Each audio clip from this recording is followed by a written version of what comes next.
Good evening, everyone. The work session for the Board of Trustees for the Spring Independent School District is officially called to order on Thursday, September 5th, 2024, and the time is now 6:03 p.m. Board of Trustees present are Trustee Adams, Trustee Durant, Trustee Jensen, and Trustee Newhouse. I'd like to ask everyone to please turn off and silence your cell phones or any electronic devices. Thank you.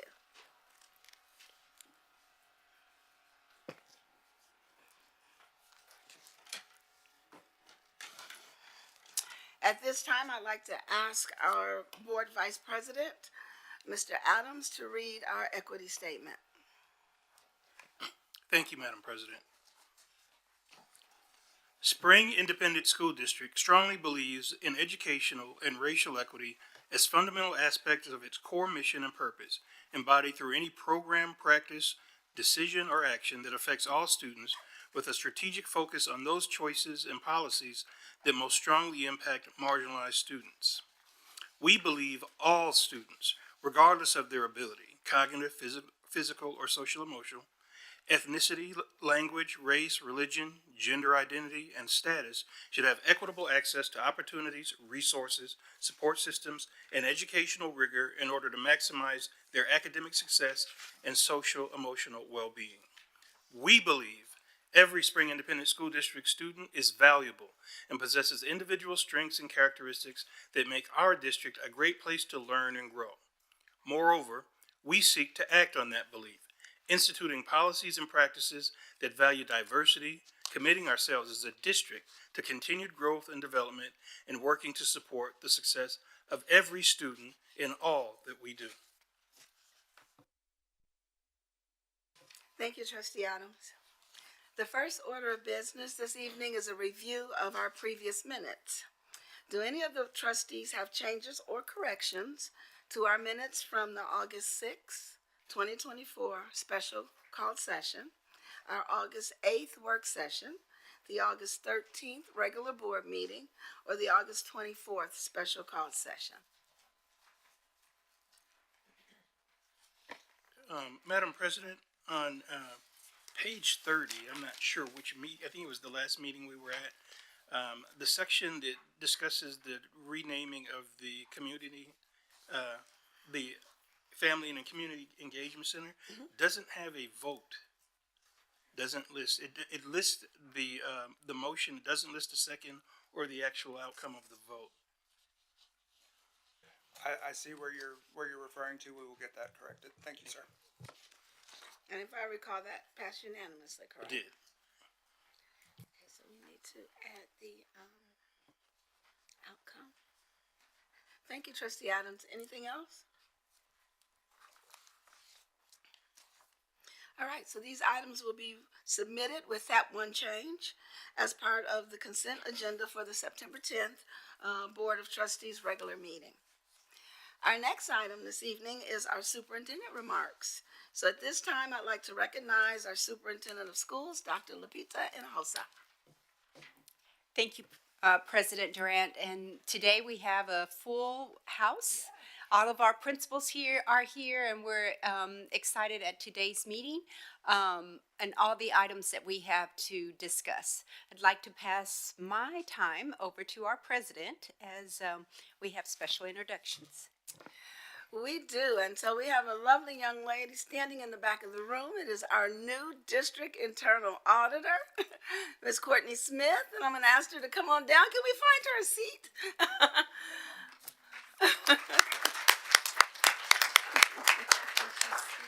You can come sit here. I'd like to introduce you to everyone and see if you have any remarks. We are so excited to have her on board. She has a wealth of experience and knowledge that we think will help to improve our processes and opportunities here in Spring ISD. I just want to say welcome aboard.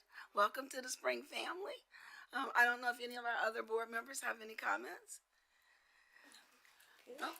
Outside of Dr. Hinojosa, this is the only other employee that reports directly to the board, so we are so excited to have you on board, and we're looking forward to working with you I've kind of asked her to schedule some time with the head of all of the departments and everything so she can get to know everyone.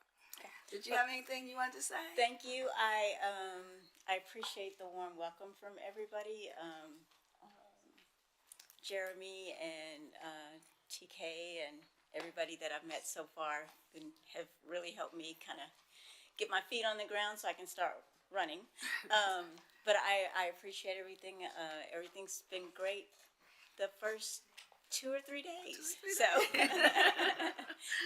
looking forward to meeting with everybody. My name is Courtney Smith. So if you get a request from me to meet, this is who I am. Once again, thank you, and we're so excited to have you and welcome aboard. Okay, thank you. Okay. Welcome, Ms. Smith. I will turn the meeting back over to Dr. Hinojosa. Thank you, Ms. Durant. And that concludes my announcements for today. And we will have an exciting meeting on Tuesday. So thank you, Ms. Durant. Thank you. So our next item is agenda participation. This allows members of the public an opportunity to speak on agenda items before those items are considered by the board. Mr. Binkley, do we have anyone signed up for agenda participation? No, Madam President, we do not. Thank you. And for our next item, I just kind of want to make an announcement that we do have a couple of our board members that are out ill this evening.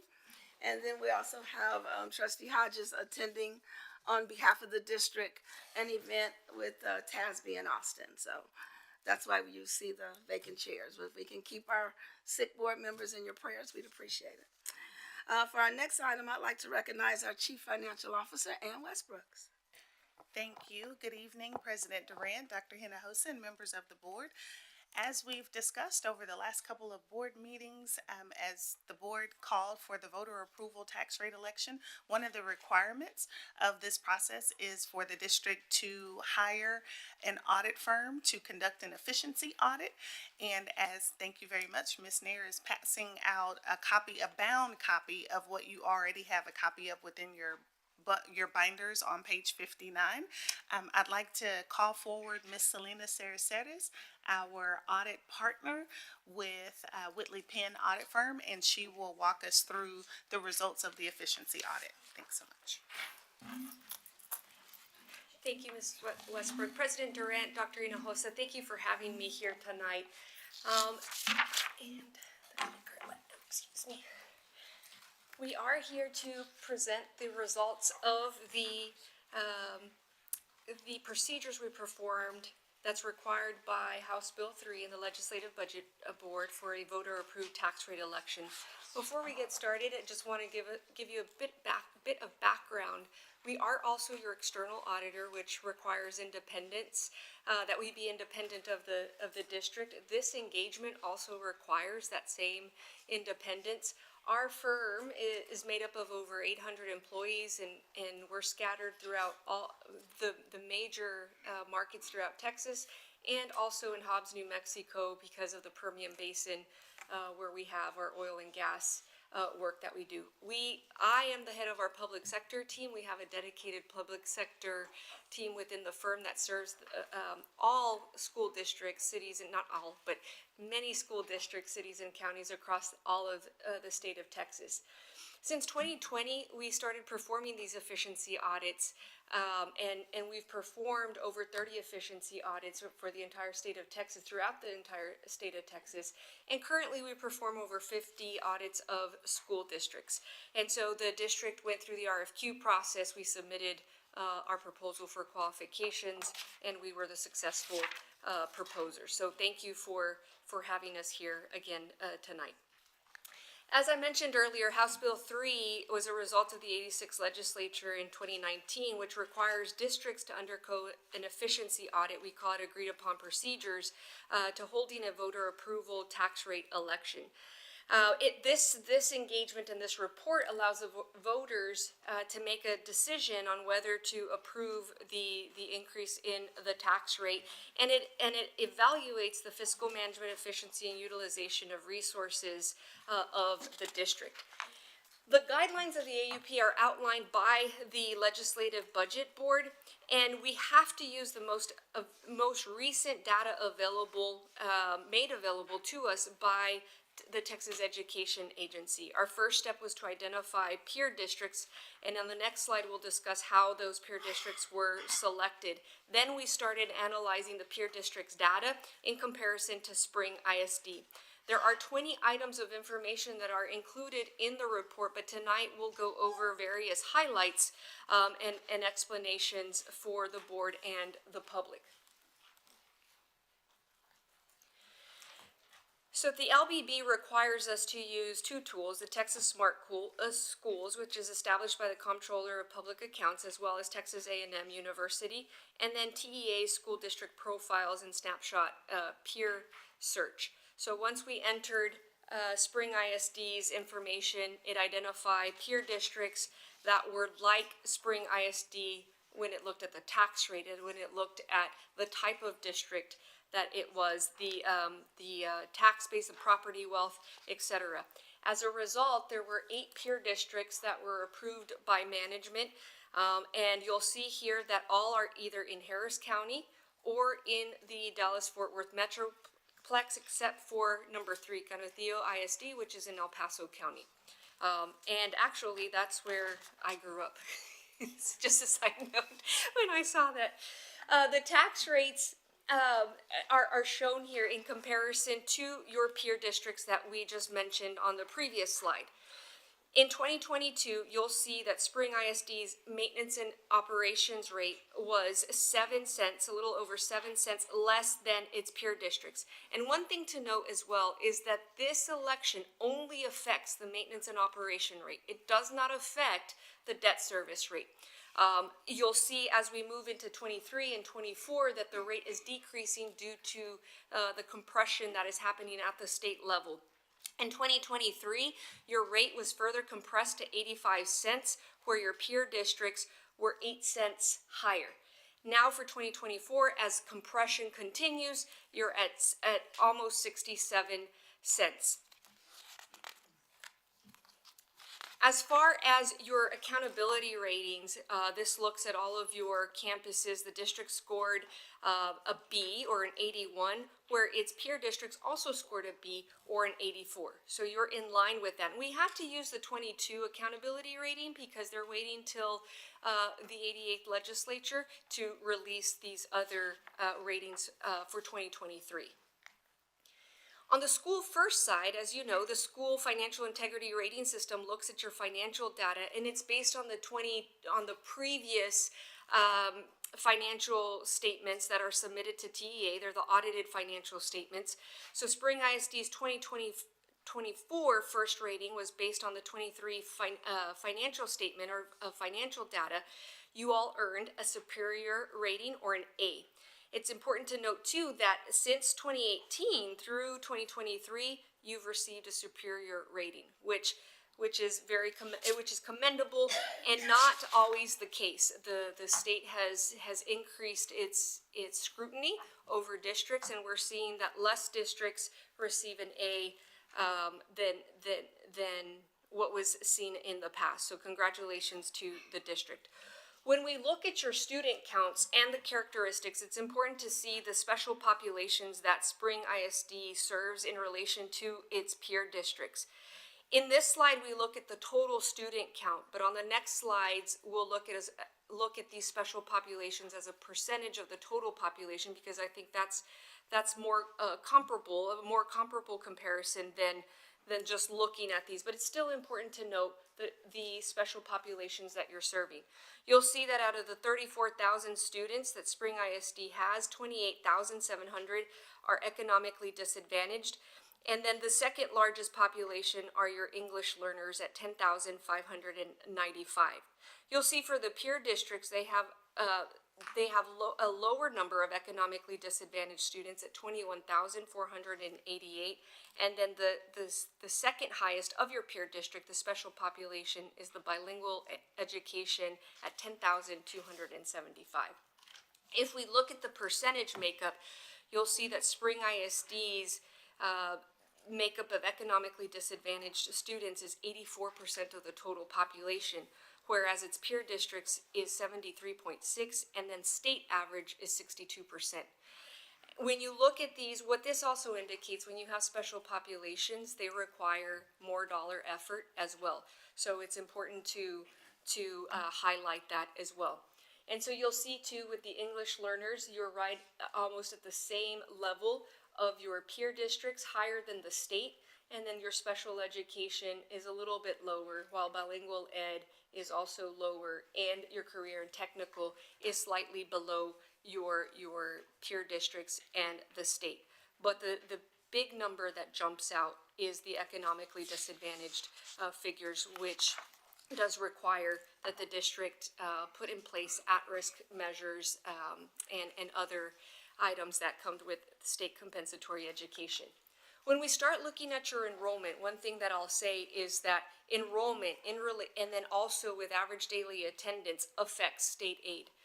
You know, when you fund your district, you're looking at enrollments, the bodies, the individuals that are enrolled in the school. Average daily attendance is sometimes out of your control, but you have to staff the district based on the number of children that are going to be physically present in the classroom.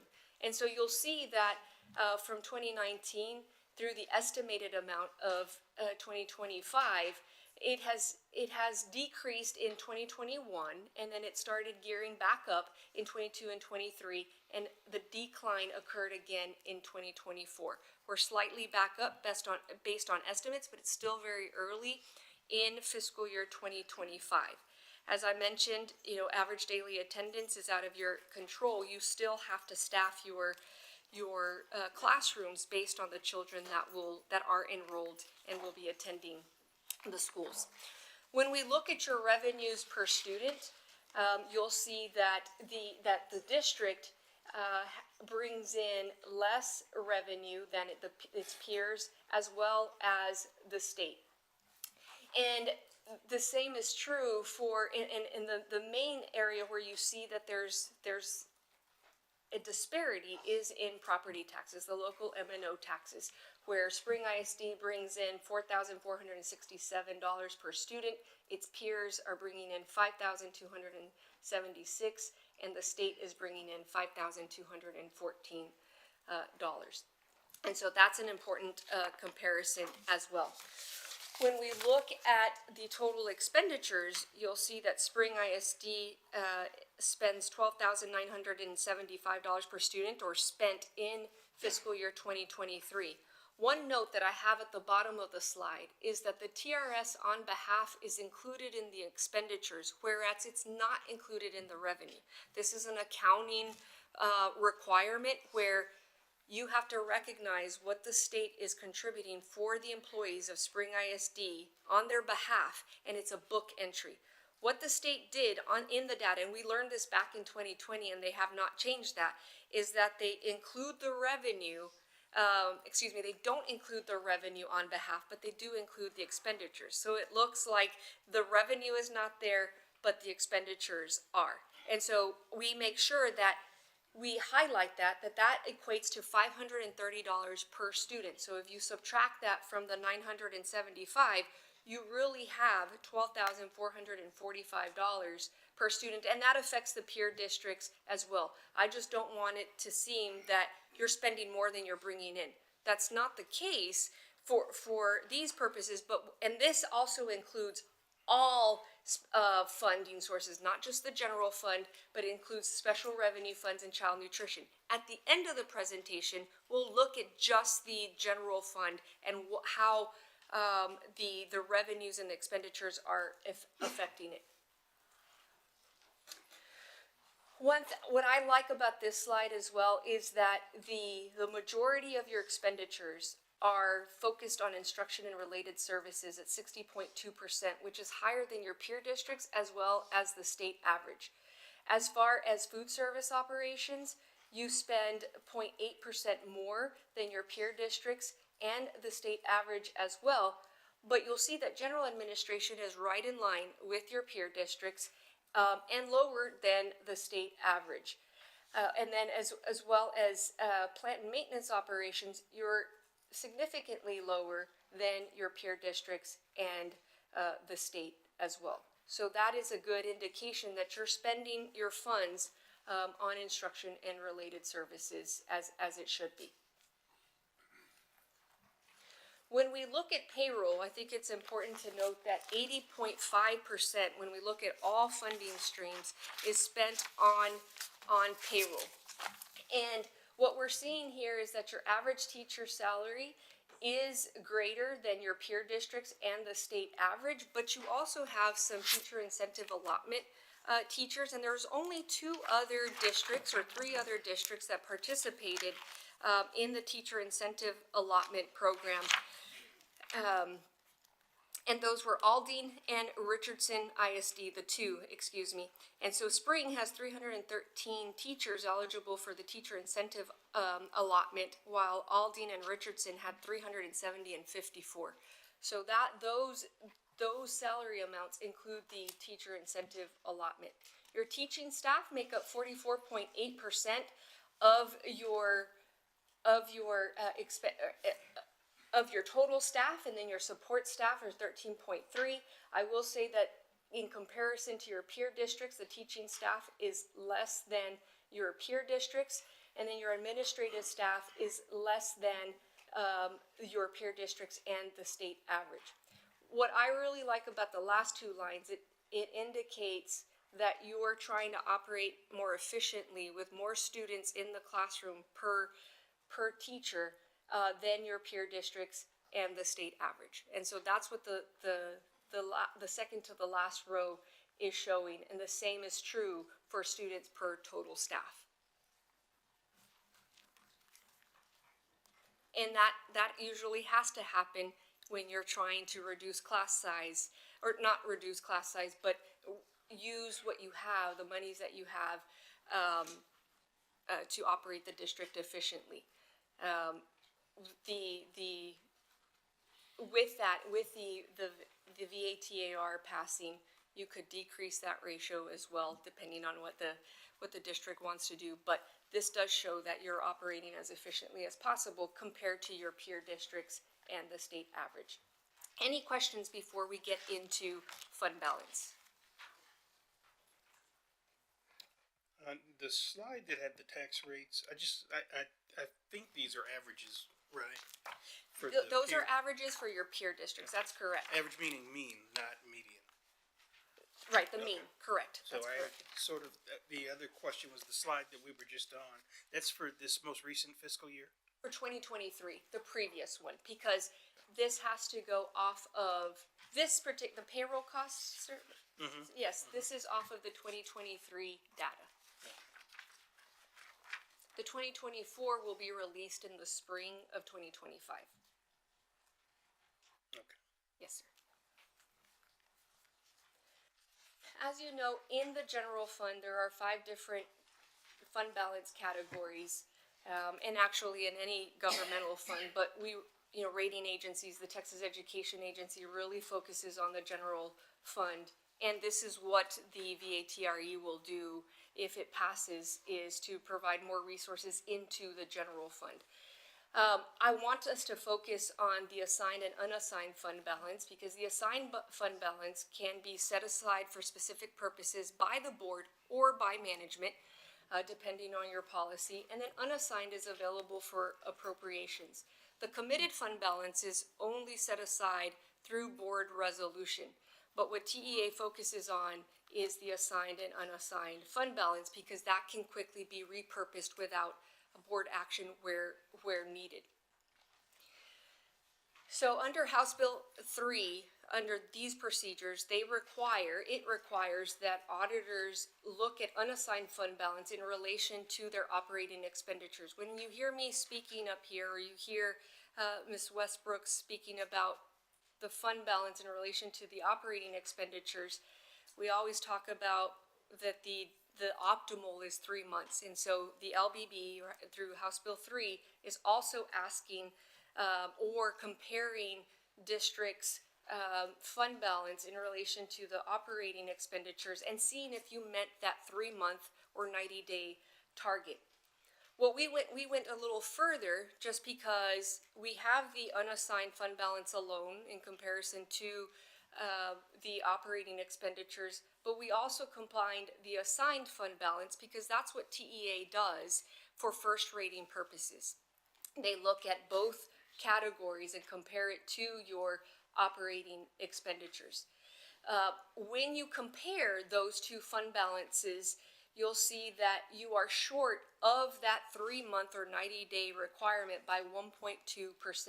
And you'll see the trend from 2019 through 2023 that you had met that requirement, but as time passed, you fell short. And so that I believe is why we're here today, because you need those additional dollars in your general fund to close the gap here. So this is indicative of that, of what the district, why the district has called this VATRE.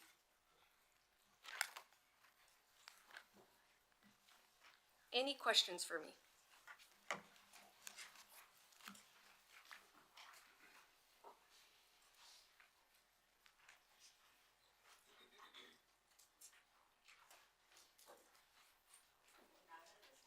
Okay, thank you.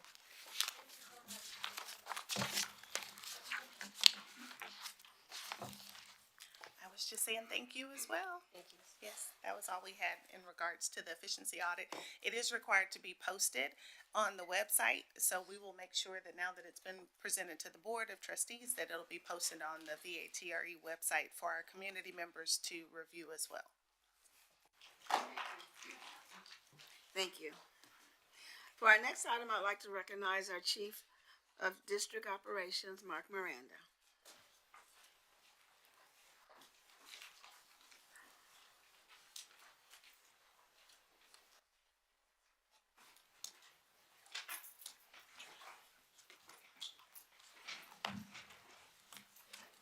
Thank you, President Durant, members of the board, Dr. Hinojosa. Want to reintroduce Gary Hutton. He's our General Manager of Operations. And Wayne Renault, he is the principal of our architect firm, HKS. And we're here tonight to present our Education Performance and Instructional Center to you. We're very excited to be able to present to you the design development for the Education Performance and Instructional Center. We actually do have books like the one that Wayne has in front of him to be able to leave behind. You have copies of them actually in your binders, but we have hard copies for you to leave behind as well, so that you'll be able to have those in perpetuity. And we have a PowerPoint that we're going to go through. We also have members of the community that will be joining me in a little bit, right, that have seen this, a version of this presentation. Yes, if you have a question. I was going to say, Ms. Miranda, could the board please have the books now? Absolutely. I know. Absolutely. Robert and Yep. Sita with my team are gonna pass those out, Gary. That would be great. They Thank know you so exactly much. where to I go. know this is the exciting part. Right. Yeah, I know we want to be able to listen to the presentation, but Sure. this is an exciting time for us. The book has all of your details. So.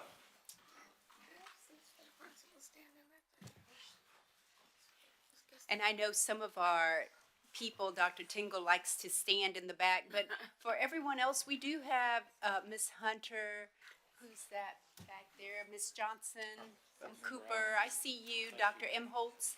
Well, if you have a empty seat next to you, will you raise your hand? So I see 1, 2, 3, 4 seats. Mr. Horde, Coach Oliver, Dr. Lewis. Thank you. Thank you, Ms. Johnson. I know some of you all like to stand to see everything, but we do have seats. Thank you. So good to see you. Thank you. I know this is more than the presentation, but it's always just, it's an exciting time. So as I was saying, we do have members of our community from teachers, instructors, and we have some students that were able to see some of these. Back in May, you asked us to go back to get some additional feedback. We did that. We actually plan to continue that feedback. So we do have other meetings that we plan to schedule to get in front of even more students to be able to share this and continue to get feedback from them. And so once I'm through with the PowerPoint, we're going to ask the community members to come forward to be able to give their impressions of what they saw and how they're feeling about this and be able to answer questions from you as well. Just a So if we point have of any- privilege, Chief. Yes, For those future meetings, would it be possible for the board to absolutely. get invites to those? Yes, sir. I sure would. Okay, so, here's my clicker. All right, so I'm going to go ahead and go through the PowerPoint, and then I'll call the community members up. So this is one of you kind of get a preview on the very first slide of something that we haven't seen before, but there's a little bit of a first look at what one of the renderings of the beginning of this epic is going to look like, and that is from the plaza view. And you can kind of see the Veterans Memorial right in the front of that. So this is a view in this first photo from the Randall Reed Center towards Epic. When we started this, there was a lot of discussions about what we would be building, and all of that centered around the vision statement. The vision statement being centered around the idea that there's a beacon of light, showcasing the exceptional talents of all of our students. And that beacon of light and that vision statement really pushed us into the guiding principles. There are 5 guiding principles surrounding this project that really kind of led us into the development of the project, right? And they were what you see on the screen. They're a beacon of light, again, that's a community landmark. We said that there will not be a facility like this, and there is not a facility like this in our immediate community that have the venues that we're going to be able to have inside of Epic, and we want to celebrate that for our community. So this is going to be a gathering place for our community. That'll have immersive experiences. There's going to be a wide variety of experiences. You'll see as we go forward the types of experiences we're going to have here. We really want to make sure that we showcase every student. That we've talked about really coming up with different ideas of how every student in the school district is going to be able to benefit from this facility. There will be integrated learning from performing and visual arts to STEM to agriculture, all kinds of different things that will happen. Underwater robotics, we'll talk about that. And then self-sustaining community value. So this building is going to be around for a while. It'll be something, too, that we'll be able to rent out for the community. So you'll be able to see that. These are the guiding principles that really kind of led us into what are we going to start to design.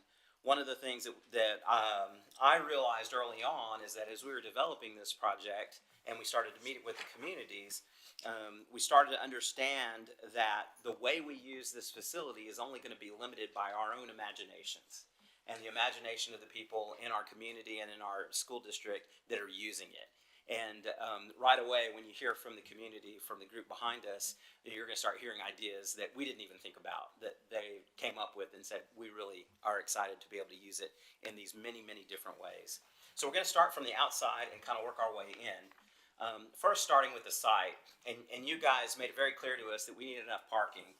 And so we have 3,000 parking spaces embedded into the project, and we're really excited about the 3,000 parking spaces.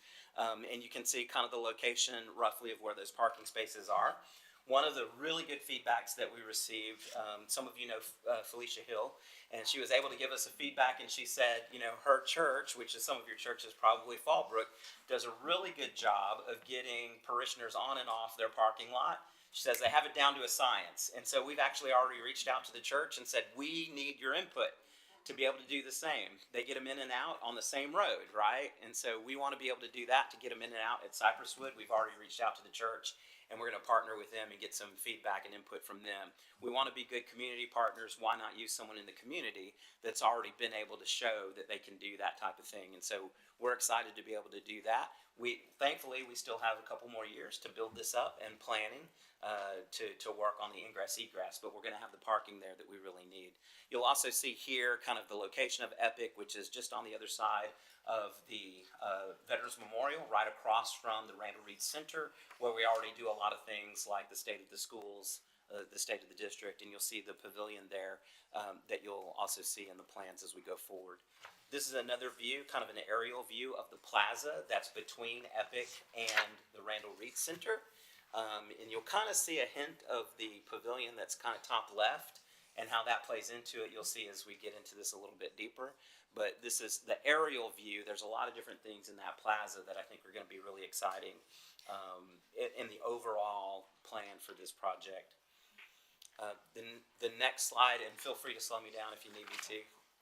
The next slide is your first floor for really what we're looking at is 5 different areas that we can do major events and activities in. You have the blue area to the far right in the basketball configuration in this first floor view. That basketball configuration, again, is 4,000 fixed seats, 1,000 on the floor for different configurations. That's a major site where we're going to be able to do things like convocation, graduations, exhibits, banquets, you name it. And then on the left-hand side is the performance theater, the main performance theater, kind of in that salmon color to the left. And that is 1,000 seats in the performance theater. What you'll notice is, look at the scale of that performance theater, and if you look at that stage is roughly the same size as the Randall Reed Center. So when we've been in the Randall Reed Center doing State of the District, that stage is roughly the same size, just to give you an idea of scale. And then we have the recital hall, which is kind of north of that. That's really necessary for UIL when performing in PVA is doing UIL competitions. They need an area for sight reading and things of that nature, so they have to have that extra area for that. So that's kind of on the top of there. I don't know if this little area, it's not going to work on That's that. a question. Yes, So the performing art area is the salmon one there in the middle, right? yes. You said 1,000 seats? The one to the left of the middle, if that's what you're pointing, if we're pointing at the same one. Okay. Yes, ma'am. That's actually smaller than 1,000 seats. some of our current auditoriums. Was that I normal? don't know if That's what I was smaller gonna than ask. our current What's the auditorium. largest capacity Yeah, the performance pack, the theater? pack holds more than that. Maybe Joe knows the answer to the largest capacity. Just under 1,900. Of the, When is that? the Existing, the existing one. The existing, the Pack is existing packs are 11.99. just under 1,000, is what Joe just said. 900. 900 is what he said. Yeah, the Spring High School is 850 with some removable chairs, and then Westfield and Decaney are right at 1,000 or a little under 1,000. We lost some seats there. Also, and you'll note also that the arena has a configuration with the stage as well, so there's other things that can happen in the arena. And Joe might be able to talk about reasons for the size of the performance, if that's one of the questions. That is I do have that question because, like, that's a really large stage, and if we could lose a little stage and have more seats. Can I just maybe clarify? Sure.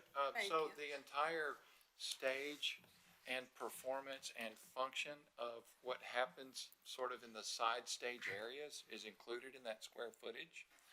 And if you'll look, you can see a sort of an opening of about 50 feet. And that proscenium width is really what the performance area is contained to. There's a cyclorama curtain system that'll be installed in there, and there'll be side curtains in sort of a back of a hallway that's all part of that same square footage. So I would caution The size of the stage, the overall size of the stage includes sort of the side stage, the exit stage left, the exit stage right, and how the performers get in and out of the actual performance area.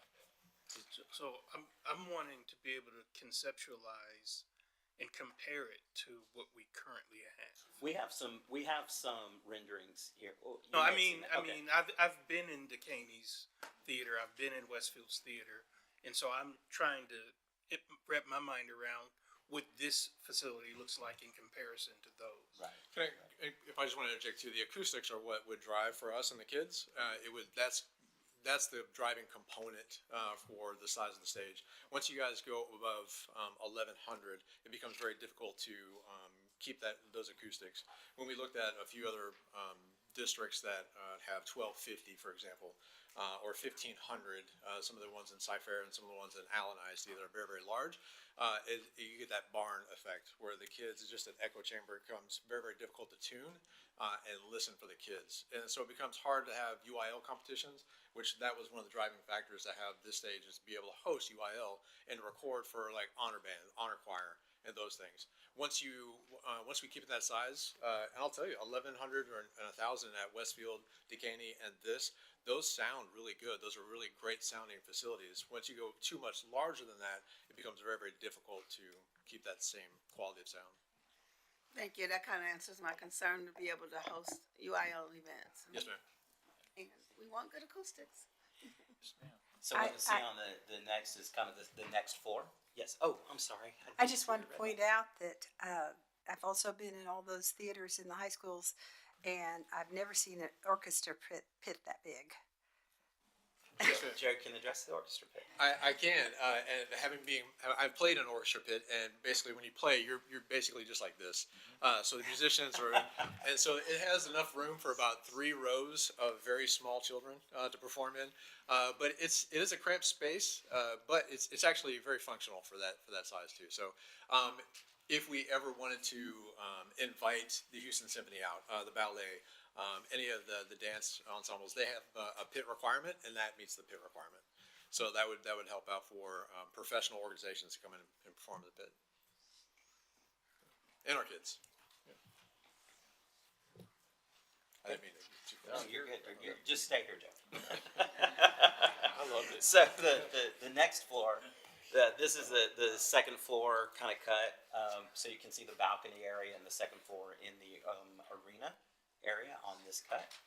One of the things that I wanted to point out is really in the middle. Well, let me go back one. Not only did you have the recital hall, which is kind of at the top of that, I failed to mention, Gary's going to be he'll be Vanna White. Okay, so the recital hall at the top, And then I wanted to point out the lobby. Gary, can you point out the lobby? So the lobby we've talked about is almost its own additional venue, because the lobby is big enough to be able to have things like banquets and other types of events, and it's going to be nice enough to be able to have things like that in there. There's also a grand staircase. Gary, can you point out the grand staircase? The little horseshoe-shaped grand staircase, and beneath that is the multi-purpose room. Multi-purpose room is part of the I in instruction. When it comes to EPIC, the I in instruction, multi-purpose room, we can do a lot of different things there. We can separate it into a couple of different rooms to make it into instructional space, meeting space, prep space. But I wanted to go back to the grand staircase, Gary. So this is the grand staircase, because that's going to be the first thing that we look at when it comes to the first rendering. So this is the grand staircase. You can go one way and it's going to be the arena, another way it's going to be the performance venue. And you'll notice that we have the ability to hang student drawings on the walls. We'll be able to do a lot of different things on the grand staircase, even have performances beneath the staircase. You'll see that. We love the fact that we'll be able to do choirs on the staircase. When we had the grand staircase, one of the things that people said was, wow, we could put choirs on the staircase and really have events in the lobby itself with a little ensemble at the top of the staircase with the choirs going on. Lots of different opportunities to be able to use that lobby itself as its own venue. Yes. So that's natural light. Yes, point that natural light from the top. Yep, that's natural lighting from the top. One of the things that we really wanted to be able to do is get as much natural lighting into the facility as we could. And so that is natural lighting coming in from the top. The acoustics in the building, go ahead. I was going to say, and one of the great things about being in a choir too, to perform here, and we have our choir director behind us, but the acoustics in a chamber like that, or a church or a cathedral, that echo is really something that the kids, we can't replicate that on any one of our performing halls. So this would be the first time that we have like a cathedral type space for the choirs. Here is underneath. This is a view from kind of underneath that grand staircase. Lots of different activities and different things that can happen here. We haven't yet, this looks fully baked. It's not 100% fully baked. There's still decisions that need to be made. Some of the decisions that we still need to make are finishes, so like floors and different things So these are renderings, like the paintings on the walls, those haven't been completely decided on, right? So there's a lot of decisions that still need to be made, but these are renderings of the concept of what we're doing. One of the things that glass wall that you see there, we'll be able to look through that, through the plaza to Randall Reed. On a good day, you'll be able to see maybe through Randall Reed all the way to the football stadium. Can you imagine? That's going to be a beautiful, beautiful thing to be able to look through. One of the things that's not probably in your packet, because these are hot off the presses, is this drawing, which is the art gallery. And so the art in the one they had. So the art gallery is something that's going to be great. We're going to be able to showcase student artwork, maybe even have visiting artists to be able to have their artwork in the art gallery. It's kind of at the front of the building, and so that glass that you see there is a view into the plaza area. And so from the plaza into the art gallery, and from the art gallery out into the plaza. And so you'll be able to have kind of that view and be able to have a dedicated space with the specific lighting and the air and everything that we need to have inside the art gallery. Important to know that that's soft light or kind light from the north. The north is always your best light for art galleries, and we want that museum quality for those spaces. And to quote Gary, every space has multiple purposes, and we've seen other school districts, they won't have the opportunity. Their students are going to have to curate an entire show for maybe a professional art visiting artist, and that it's going to be exciting for them to be able to do that. Ma'am? Yes. From Yes. the floor plan. Yes, it is. Oh, yes. In the floor plan. And this is the main performance stage. We probably should have hovered here when we were having that conversation earlier, because this is a zoomed-in view of that main performance stage from the earlier conversation we had about the 1,000 seats. Gives us a look to that performance stage. And then here's one of the renderings. This is the performance stage in a concert setting. I just want to point out that the seating is in 2 levels, so you do have balcony seating at this.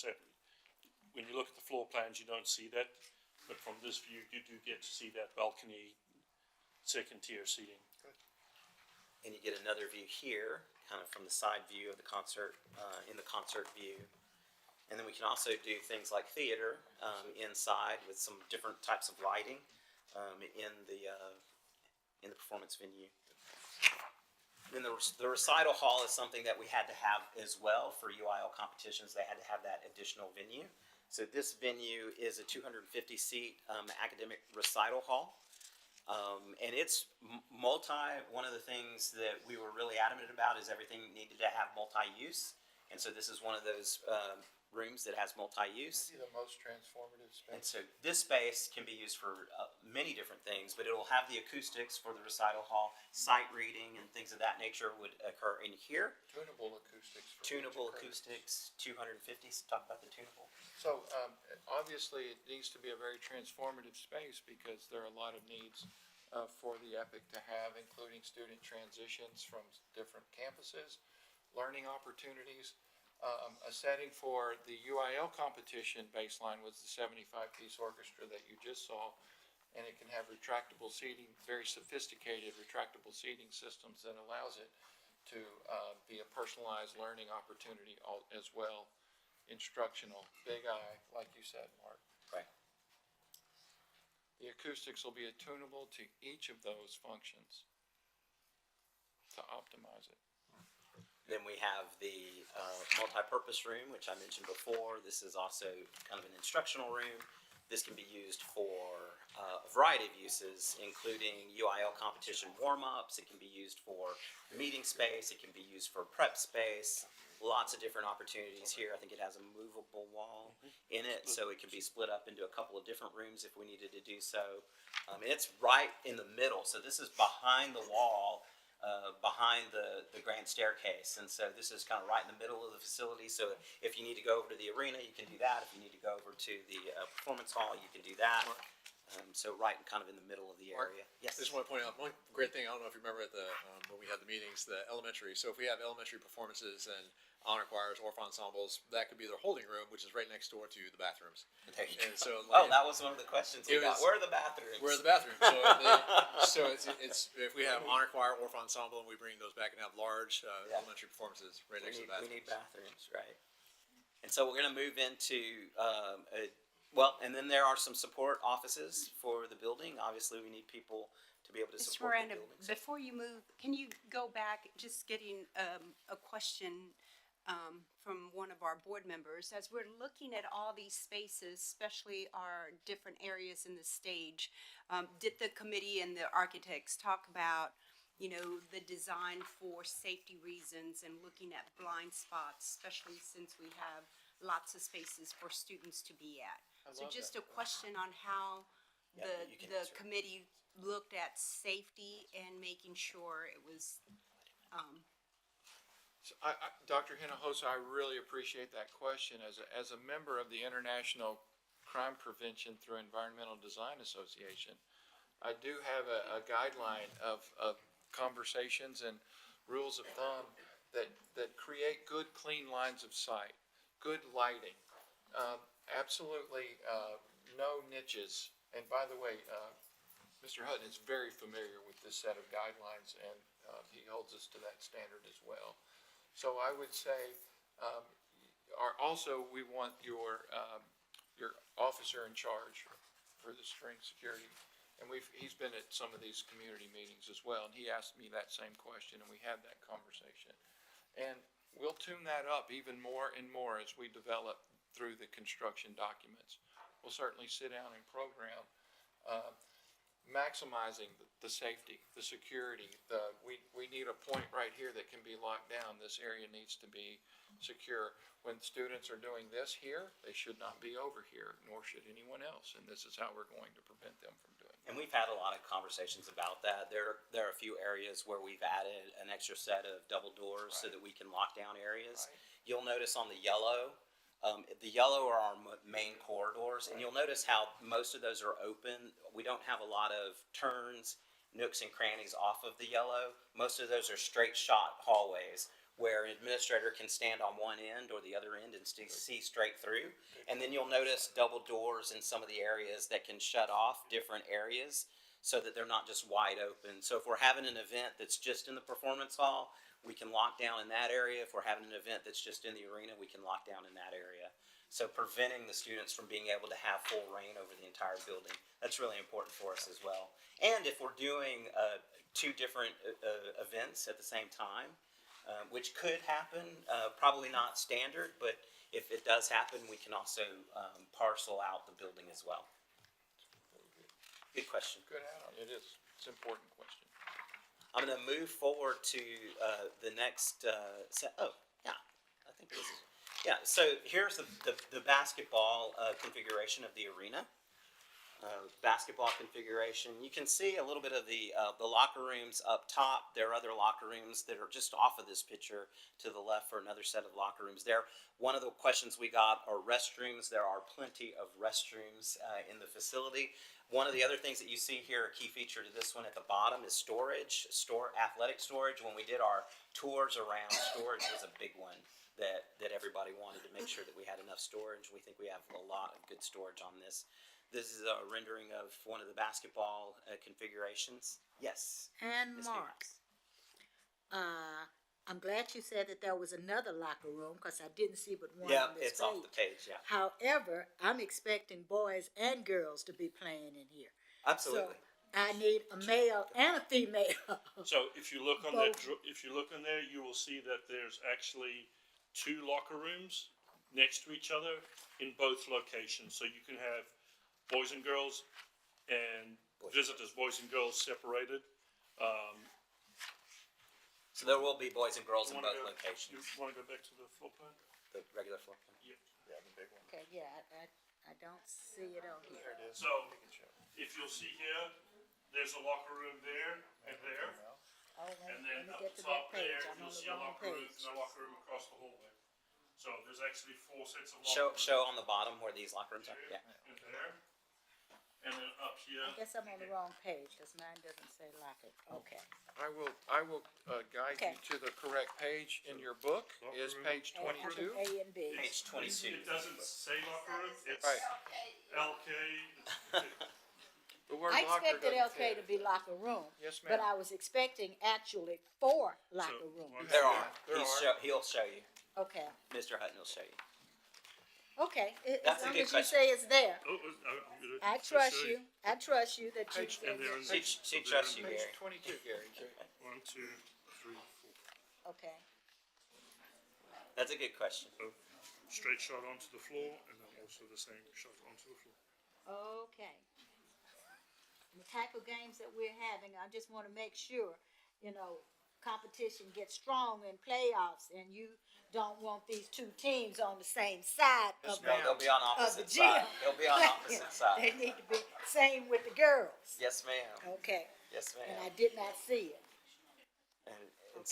And so here's a rendering in a basketball configuration.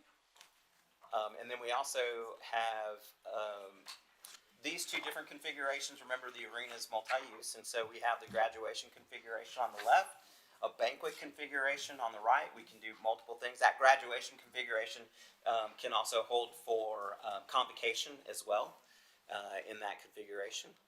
And here's a graduation rendering of what it might be able to look like in graduation. There's a stage on one end and a big screen to be able to support that on that end with a graduation configuration. There's culinary arts at the bottom, and so we're really excited about this. This culinary arts room will be able to accommodate meal preparation for up to 500 meal banquet. And we'll be able to use this for our culinary arts students and for child nutrition.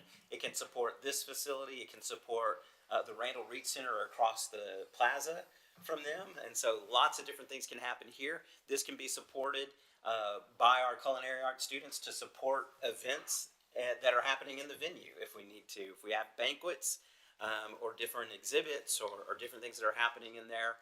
Remember, what we use this for is only limited by our imagination, and so there's a lot of things that can happen here. So again, that instructional can happen here even through the culinary arts students. The multipurpose pavilion is adjacent to this building.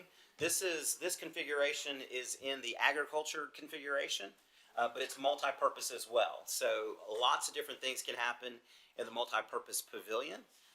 Here's one rendering of it in kind of that agriculture, tri-clubbish type of configuration. If this was tri-club, there would be pens and different animals as well, but this gives you an idea of what it could be and what it's going to look like.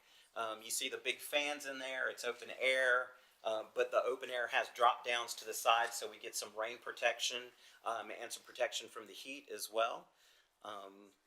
Here's a configuration with the pavilion being used for band.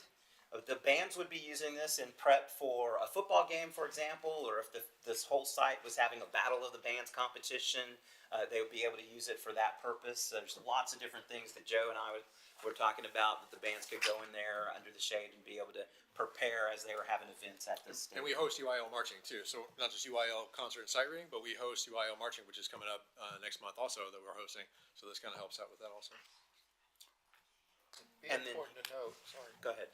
No, keep going, one more. Okay, It's yeah. important to note just the proximity of the pavilion to the back of house at the arena and the integration of events and the doors that line up from the dock area that have accessibility for show animals to be presented in the actual arena and then walk right back out because those things are activated by one another and the doors all perfectly line up.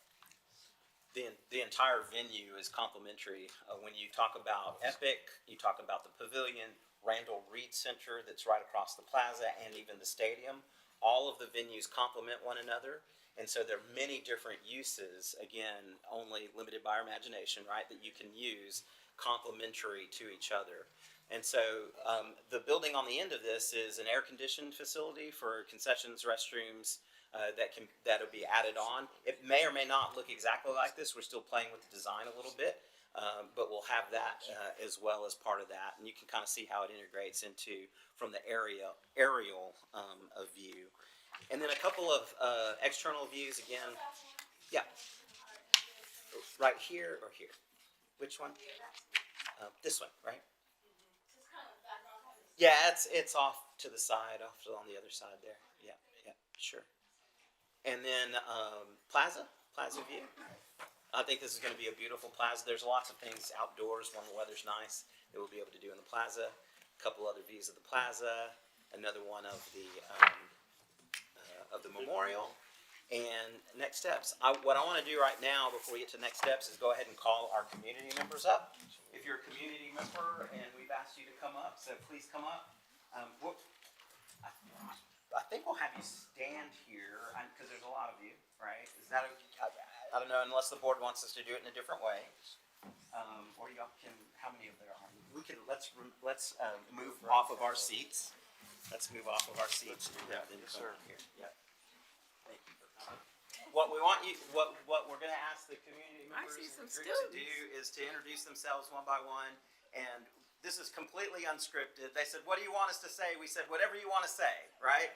They saw a version of this. This is a little cleaned up from what they saw because this is work in progress. And so they're just going to give you their impressions, right? And so maybe we just start on this side with Stephanie, and then you guys can filter in, and then we'll just go from there.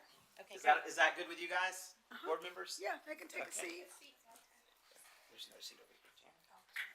Stephanie, if you. Oh, okay. Hi, I'm Yep. Stephanie Galloway. I am the senior CTE engineering teacher at Carwinchie High School. I am here as not only an educator, but a member of the community. I am the sponsor of Skills USA Engineering Chapter, the co-sponsor of Green Phoenix Environmental Club, and the co-sponsor of UIL Robotics. I had an opportunity to see this August 22nd, and they asked us for one word for the word art, and I said versatile. And then I gave my input. Of course, I'm the one that asked if they could expand it to include our robotics opportunities. I challenged them, being a member of Skills USA as well as UIL Robotics. We could do district competitions, we could do state competitions. When they talked about water robotics, that was my recommendation. In the pavilion, we can have pools, do underwater robotics. We actually went this past summer to the international competition, our first year competing, and we're looking forward to using this facility for CTE. Fantastic. Okay. Janet Gonzalez. I am the first vice president of our spring livestock show. We were super excited about the facility. I will say when we first saw the renderings back in May, we were a little disappointed. We were like, okay, well, it's not going to have everything that Tri Club wanted. But the leadership team and architects took our feedback. They wanted to hear our suggestions, and they took that information, and we met with them again in August. We're like, okay, it's getting better. And then we saw another rendering, and we are pleased that it is moving in a direction that will benefit Spring Livestock Show. As they mentioned, we could show our animals under the pavilion, but our auction and our buyer's luncheon could now be inside Epic, which is going to be an air-conditioned facility. And we don't have to have our guests come out and sit in the heat. So we are very excited. Our silent auction can be in an air-conditioned room. Our arts and crafts judging could be in an air-conditioned room. Our concession stand. So I want to thank you all for allowing us as community folks and Tri Club to have our voices heard. We've had students speak, and also some of our other officers, Marcia and Cindy are here as well. And again, we were like, okay, this is what we think should be done, and they all have listened, and we see that they are taking our feedback, and hopefully this facility will benefit Tri Club, but also other organizations and students, and be a good community center. So we want to thank you so much, and we're excited about the direction it's going in. And again, they're just constantly asking us, okay, what do you think about this? What do you think about this? How's this going to work? So we appreciate them listening to our suggestions and our feedback. It's been very appreciated. Debbie Townsend. I'm all things PVA. I chaperoned my first UIL choir competition in 1990. I've been in competition, chaperone competitions, been to competitions, El Paso, San Antonio, Hawaii, everywhere. HBU was my first one. is now Houston Christian. One of my big concerns was having enough places to do all the things you have to do. They've covered that handily. Sound, when we go to competition, UIL competition in one of the Humble schools, gorgeous facility. The sound dies right off the stage. Gorgeous, gorgeous auditorium. Sound is terrible. They've assured me that we won't have that at this facility. I am so excited. I've wanted this for 20 years. So I'm very excited. I love everything I've seen with the band and choir UIL. I'm Caitlin Floyd. I'm the choir director at Bailey Middle School, Bailey for the Performing and Visual Arts. I'm so thankful to be here and thankful to see my principal here as well. This facility is something that we are just so excited about. There, like they said, the possibilities are endless. I mean, and we do have imagination. They are endless. I mean, all of the amazing things that we can do.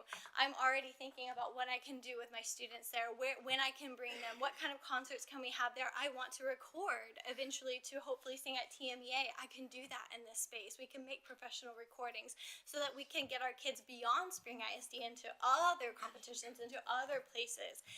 I'm so excited. And then when we talk about acoustics and sound, it is vital. There are so many things. I mean, I'm a vocalist, so I'm going to talk about the instrument, my voice as an instrument. It's just, the voice is a beautiful instrument, and we have things called overtones and things like that. But if the acoustics aren't right in the space, like you were talking about, the sound just dies right at the stage, and it doesn't go beyond that. And you don't get to hear all those intricate details that our voices can create. So having a space like this that is set up for exactly what we need, I can't imagine all of the amazing things that we're going to see. So I'm really excited. I'm really thankful. I'm also a spring grown student. I was a spring IC student, so me thinking of myself as a kid here and dreaming of something like this, I've been dreaming about it for years. And to now be teaching here and to see it being happening and to be part of that is just, it's a dream come true on so many levels. I can't wait to showcase our kids and all of the talents they have, not just in PVA, but other areas as well. And so, because our kids are multi-talented. And so I think giving this space to our kids and our teachers and our community is really going to open up those doors that we need to push forward to the next level. So, thank you. My name is Sori Stokes, and I am from Bailey Middle School, Performing and Visual Arts. And I just think that the Epic building is going to be such an amazing place to perform our PVA events, because I know Ms. Floyd has talked about so many amazing things and doing them like TMEA. And I just think it would be just amazing to have a place to actually do those things, not just talk about them, but to do them.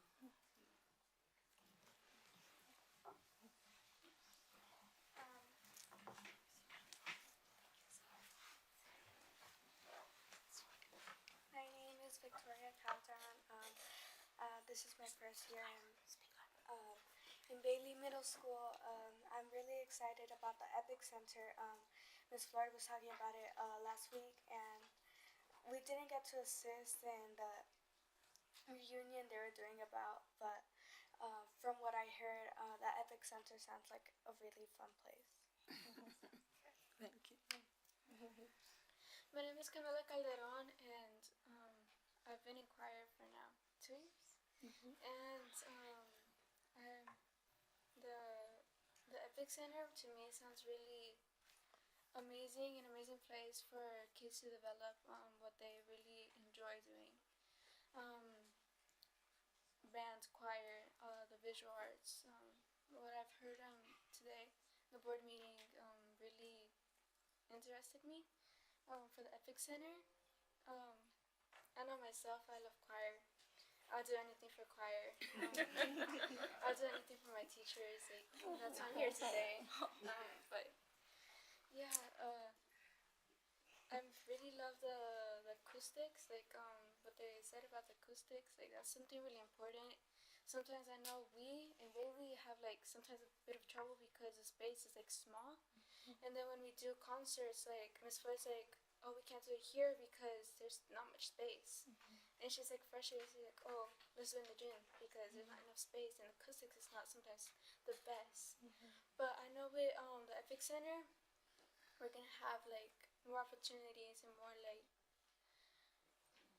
in a diverse way. We're gonna have more opportunities. I'm really excited and looking forward to one day be over there. Yeah. Great job, great job. We also had a coach, and I know he's supposed to be at a football game, so he came all the way out. Come on in, coach. Good evening. Obviously, we're extremely excited about the Epic Center. I've had an opportunity to be in it from the ground floor, and there's certainly a lot of things from me on the athletic side that we are very excited about. So everything that I've presented, first of all, for me, if it's working, I don't want to break it or change it. And so one of the things that I really want to be complimentary about is the things that are currently working now at Planet Ford Stadium are the things that I presented. And every time I've done it, it's never been a no. It's been a, coach, let's go back and look at that. Let's see what we can do. I was laughing when you presented the locker rooms because that's one of the first things I brought up. So obviously you and I are on the same page there. And I'm visualizing playoff games as you are, volleyball as well as basketball. I'm looking at girls, I'm looking at boys, but then I also brought in officials because even when we have officials, they have to have their own locker rooms. Then we also have to look at, we have to have male and female officials locker rooms. So I'm a visionary, and so that's the way I look at it.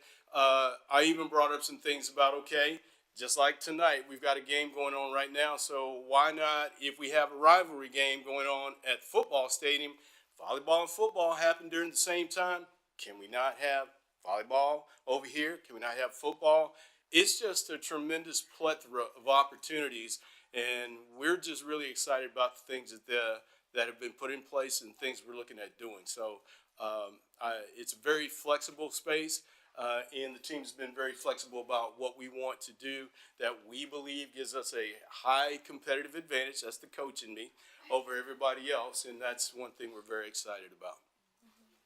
And I do have a couple of middle school coaches here. I don't know if they want to have any input, but they've been here and involved with that as well. But we are, as I said before, we're very excited about the possibilities and the things that we're going to be able to customize just for Spring ISD. They can come on up if they have some comments.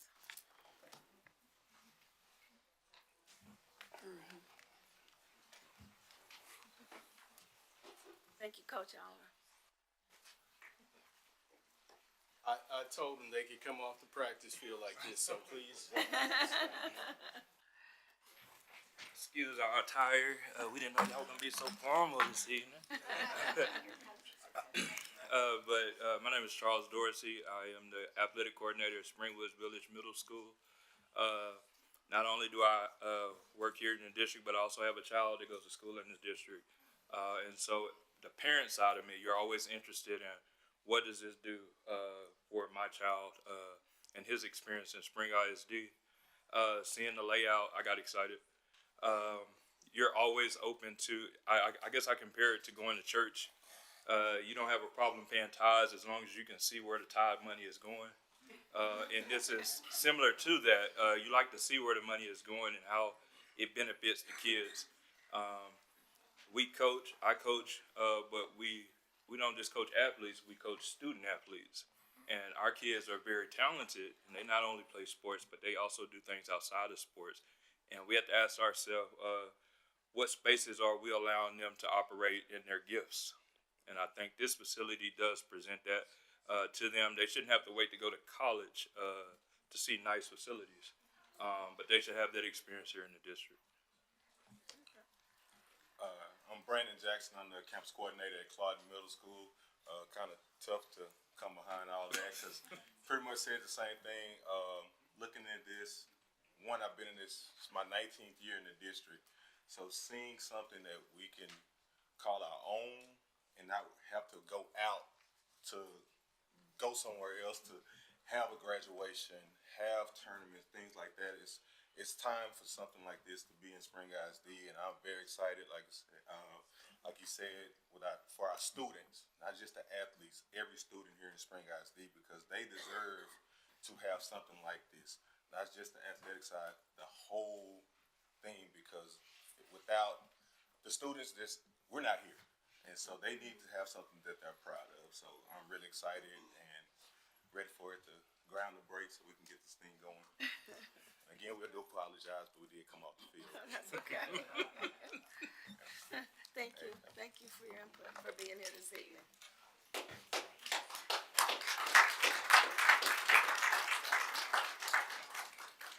I don't know if you had any questions for the folks that just spoke. No questions, but just an observation. We've been talking about continuous improvement and how we do that in the district.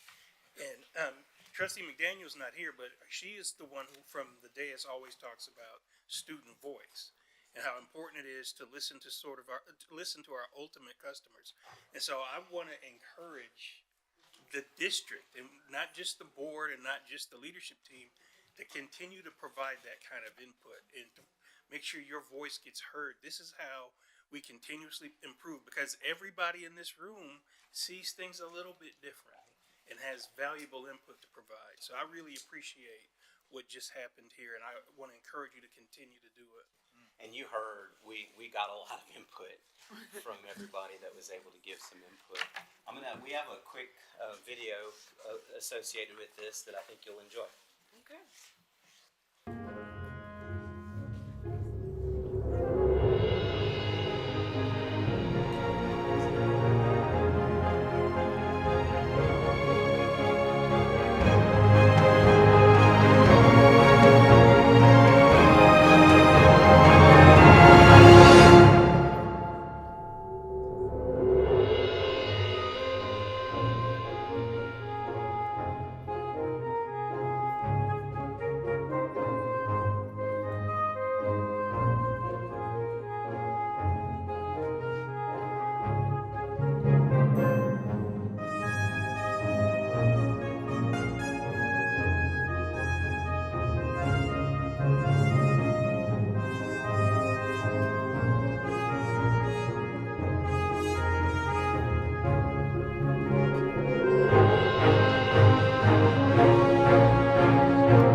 Fantastic. We are really excited about next steps and Yep.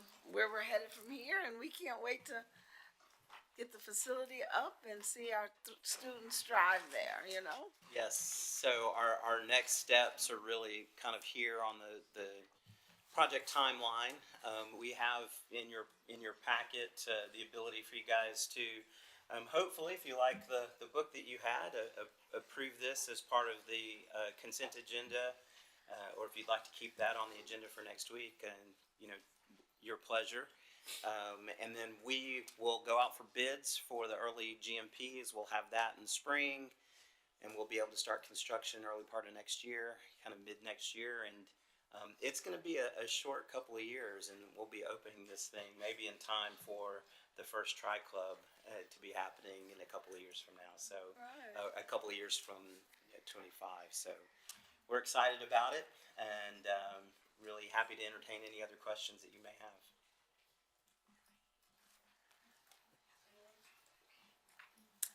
Looks like we're all set. Thank you. you so Thank you much. so much. Oh, hold on, one more. One of the uses we talked about for the Epic is a reunification Yes. center, and especially in light of recent events. And you guys didn't mention that, and I can see how that might be structured, but I'm not an expert in how you do reunification. So Yeah, so there's a lot of different ways that we can do reunification. And primarily we would be using the internal. It depends on which campus we would be doing. If it was a single campus reunification, we can certainly do it all inside of the arena. The good thing about the facility is that we have an on-site kitchen. If we needed to have things like water nearby, we would be able to do that. It's an air-conditioned facility, so we already have the ability to have buses, multiple buses, to be able to stage and to venture on-site. And so the good thing also about this is we're still a couple of years, so planning specifics around reunification would be something that we would do with the police department and Chief Rodriguez in the room here. And so having that step-by-step, campus-by-campus reunification plan in place before the building opens is part of our agenda to be able to make sure that we have that. Yes, sir. Any other questions? No, I'd just like to say that I'm very excited about this opportunity, that we're meeting the needs, not just for our students, but for the community, so that we can have a facility that gives all of our PVA, all of our athletics, and even from an academic perspective, a facility that accommodates everyone, and that everyone has an opportunity to utilize, as well as in the community, and that we can be competitive with our other districts as well. So I'm really looking forward to it. I'm always excited when it's something that's gonna take our kids above and beyond as they continue to grow and explore and have great opportunities here, in their academic years. So fantastic work. Looking forward to next steps and can't wait till the doors are open. Anyone else have any comments? All right, thank you. Thank you, everyone. Why don't we take a quick 5-minute break? Actually been going. Give them a chance to change the setup. Okay.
Good evening, everyone. We're going to go ahead and reconvene.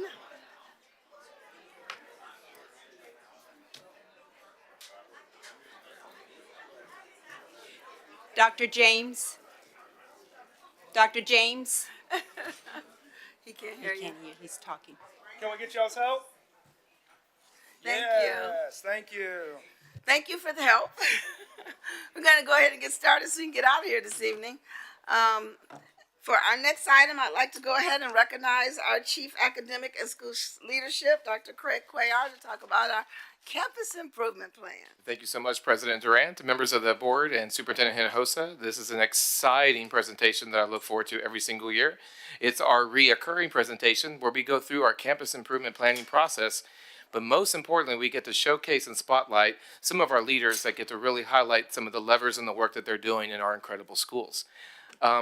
If we can, President Durant, I'd like to first start off by having all of our school-based leaders please stand up so you can be recognized since you're in the audience with us today.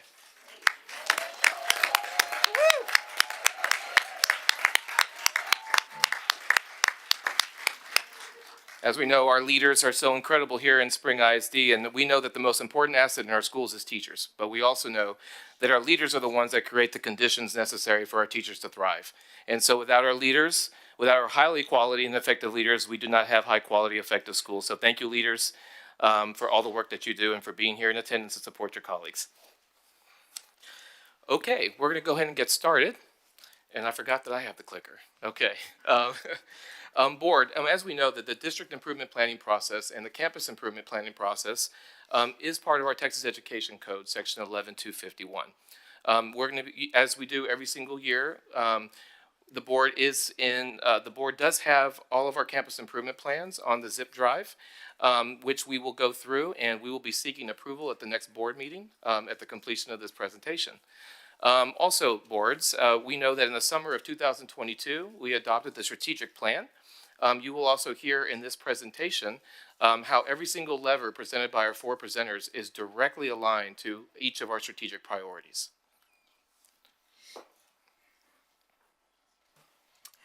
And so as we look at that model for school improvement that our campus improvement plans are based on, it's driven by this structure that we've seen before, guided by our district mission and vision, followed by those goals, those outcomes that we are seeking to grow and achieve for our students, including our North Star goal, our district goals that are set by the board and constraints, as well as our goal progress measures, which are those key performance indicators along the way.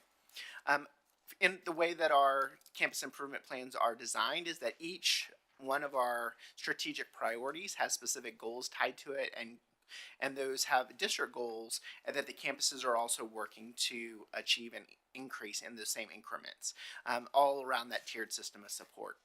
We're also in alignment with Lone Star Governance. We are also providing an update on our progress from last year for the 2023-24 school year.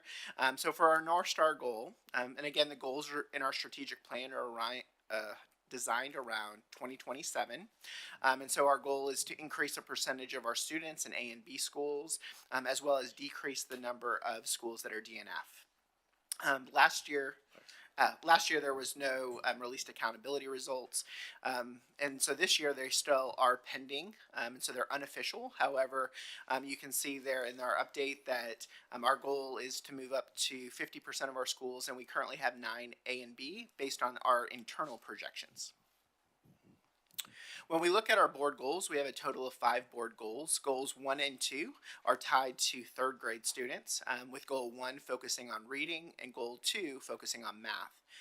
Both of those goals, we did not meet our incremental goal outcomes.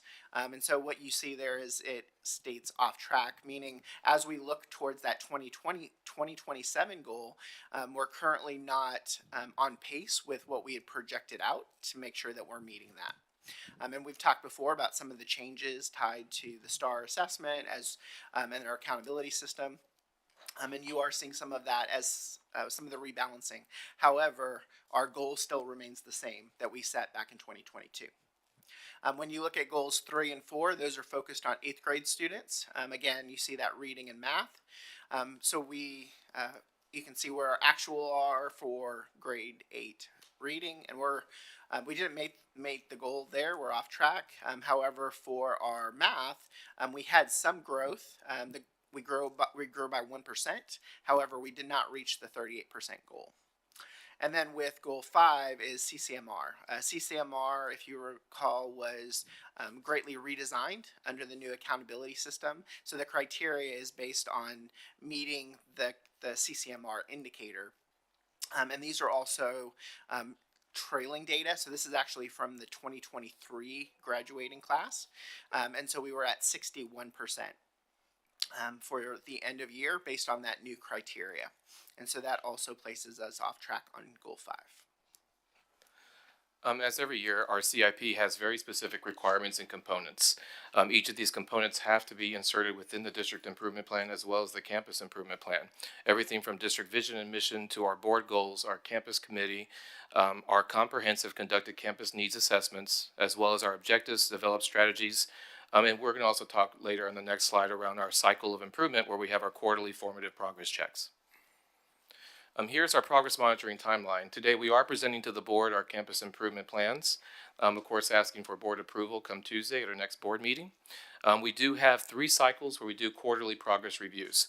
Principals through the Plan for Learning platform will upload their evidence as well as all of their documentation to show their progress towards all of their campus improvement planning goals. We get to cycle 4, which is more of our summative submission, where we look to submit all of our final documentation and evidence showing successful completion of each of our SIP goals. And right now, I'm going to go ahead and ask 4 of our dynamic leaders to please step to the front. We're going to be joined by Ms. Marshanda Walker-Shack, who's our incredible principal from Clark Elementary School.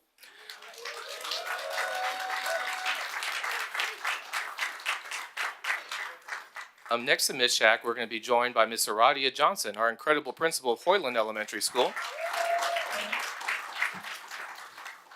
And next to Ms. Aradia Johnson, we're joined by Dr. Kevin Banks, our incredible leader of Spring Leadership Academy. And to Dr. Banks' right, last but not least, joined by Ms. Christine Guidry, our incredible principal of Spring Early College Academy.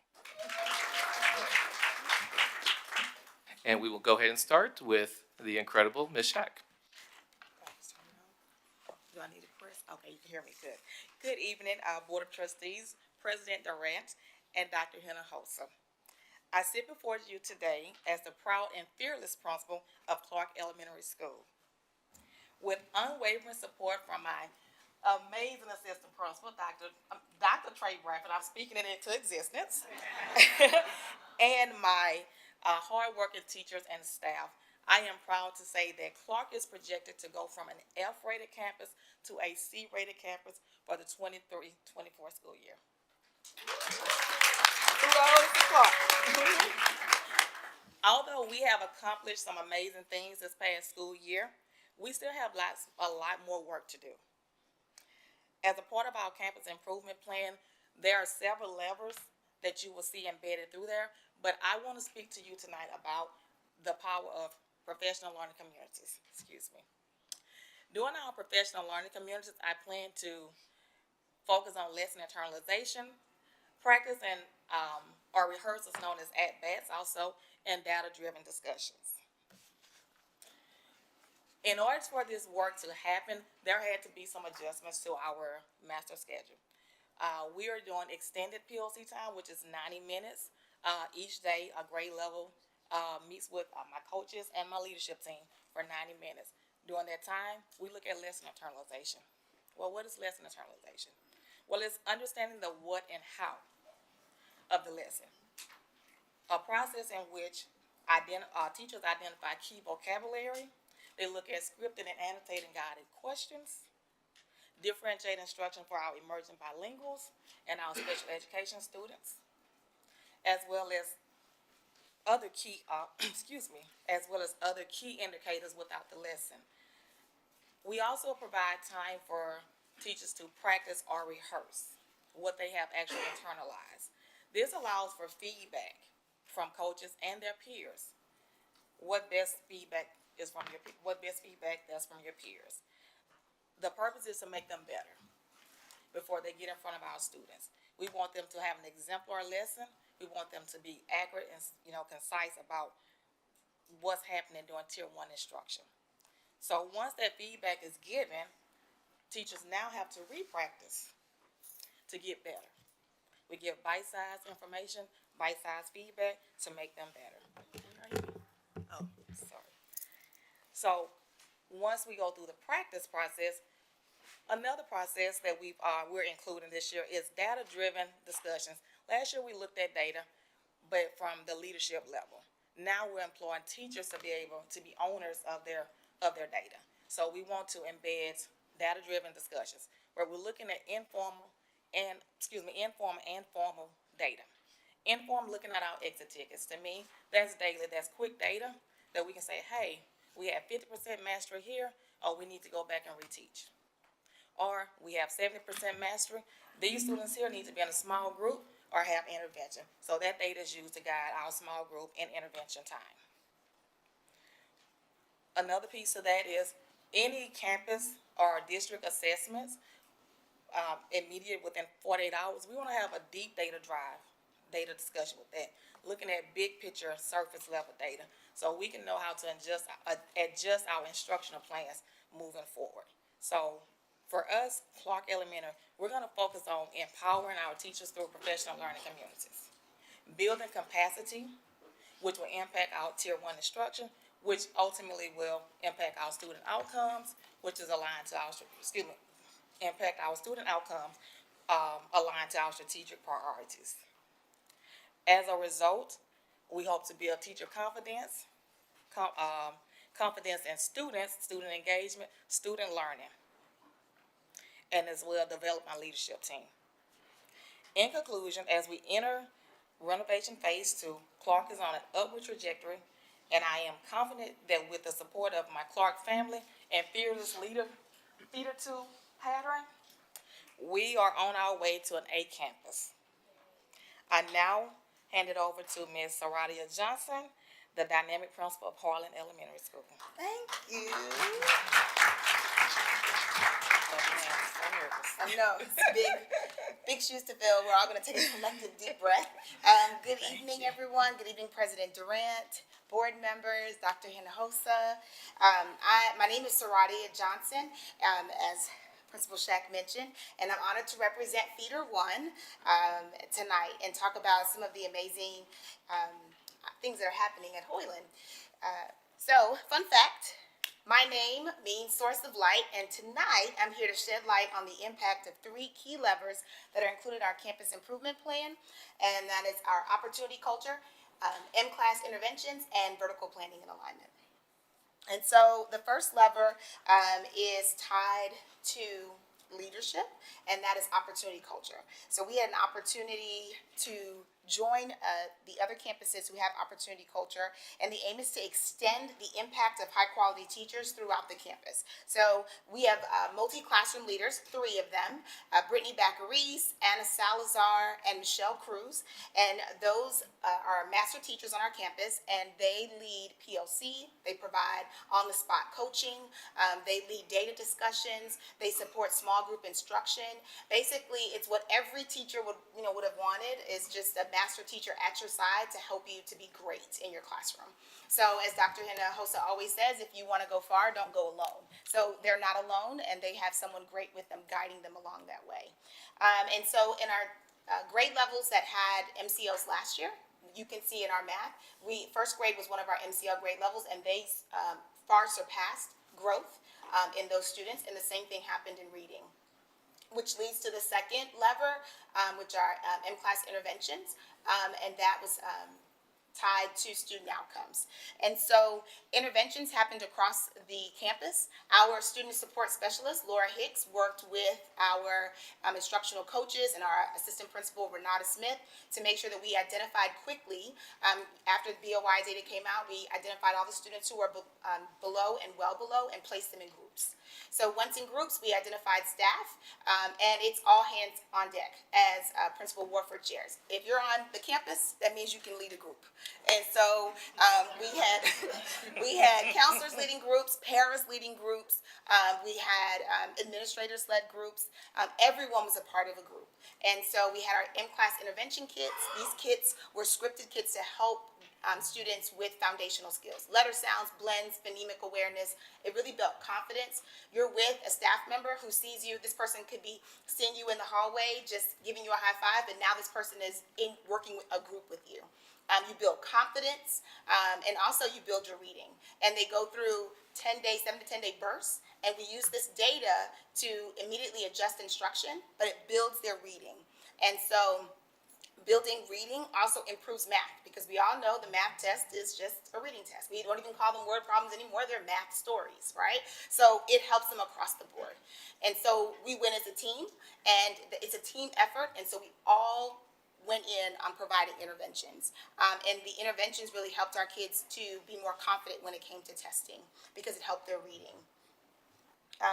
The third lever is tied to the strategic priority of engagement and the vertical alignment and planning. I know I'm speaking into this as well. Principal Shack spoke about it as well. For vertical alignment and planning, our MCLs, the picture that you see there, we take time not to just plan as a team, but we also plan vertically. So the entire school gets together, and this is in our CIP, and so we allocate funds to make sure that this happens. They come together, and first grade shares their know and show. This is what we're working on. This is our module test, or this is our unit test coming up. And second grade talks about, well, this is what your kids will need to know moving forward. And kindergarten lets them know this is what we've already taught. So we started off the year with that, because in reading, everyone was going to be talking about fairy tales, fiction, fables, and so every grade level had a chance to talk to the other grade level about what was coming up and how to prepare moving forward. In math, last year there was everyone talking about the importance of strip diagrams and the connection between strip diagrams and number bonds. And so every grade level was, don't skip that. Don't teach it this way. Use this key vocabulary. So vertical planning and alignment ensured that we not only had great success in a specific grade level, but kids were prepared moving forward, and the teachers of lower grade levels knew that everything that they did laid a strong foundation and it mattered. So everything that happened in kindergarten, they were able to see how it impacted a third grader or even a fourth grader. So all that to say that we at Hoyland are working hard to develop lifelong learners, and we believe that all of our students can make a positive impact on our community. And that's important as we talk about moving forward, just them being very aware of our community and the growth that needs to happen. And so that starts on our campus by what impact can we make on our students. And so all three of these levers, that's what it enables us to do. So I thank you for your time. I thank you for your listening ears. And now I'm going to pass it off to Dr. Banks, the fearless leader at Spring Leadership Academy, home of the Mighty Knights. Thank you, Principal Johnson, Board President Durant, Board Trustees, Superintendent Dr. Hinojosa. At the concluding session this summer at Holsworth, there was a quote that was uttered. It was, "Dissatisfaction is the seed of improvement." I'll repeat that again. Dissatisfaction is the seed of improvement. For the past 3 years, both officially and unofficially, SLA has been a B campus. Now, while we are appreciative of that success, our goal this year is to knock down the doors of mediocrity. In order to do that, we're going to continue to embody the continuous improvement process of planning, doing, studying, and also acting.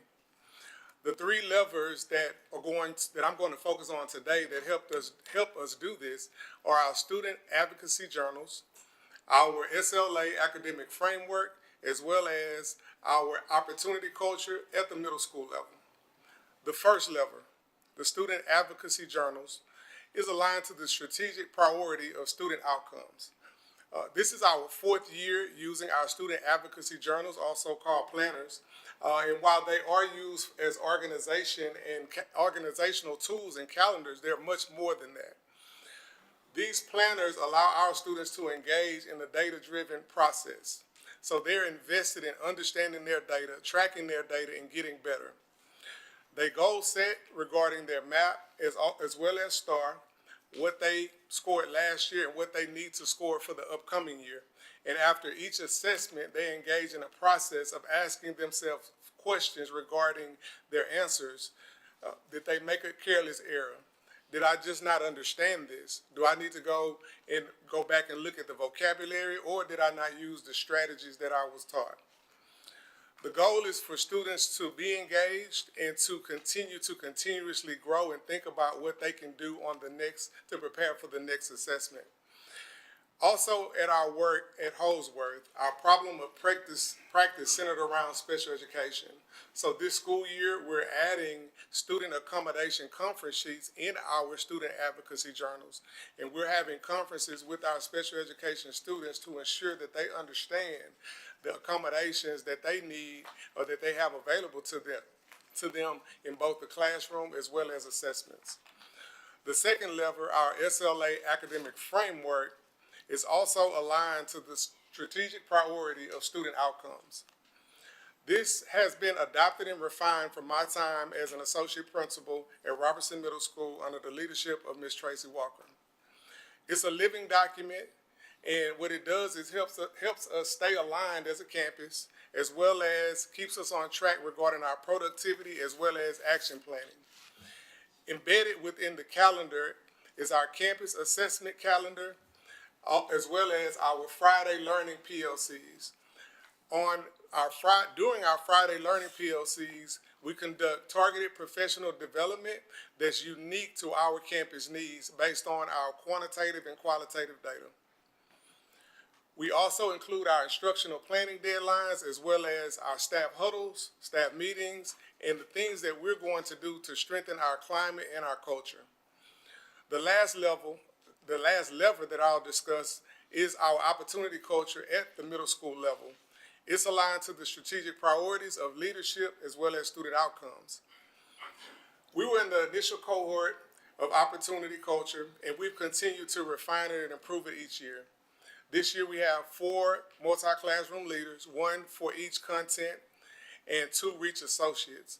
They are both master teachers as well as growing leaders. As master teachers, they teach multiple sections. As growing leaders, they lead departments as well as they coach teachers. In coaching teachers, what they do, they facilitate PLCs to ensure that we have aligned planning, rigorous activities, and accurate assessments. Additionally, they lead professional developments. They lead them at the campus level, as I mentioned, during our targeted learning PLCs, but they also lead them at the district level, and they've done so at the Summer Leadership Institute as well as our Saturday Learning Fairs.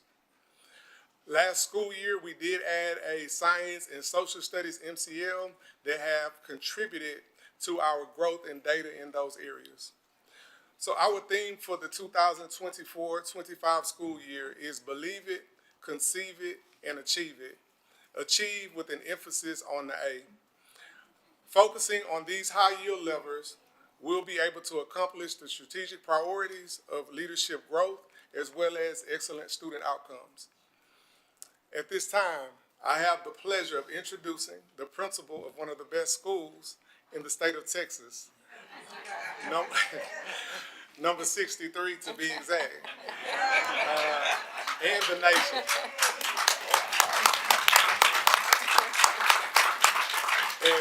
As ranked by U.S. News and World Report. I gotta put that out there. The principal of Spring Early College Academy and my daughter's principal, Miss Christine Guidry. Thank you, Dr. Banks.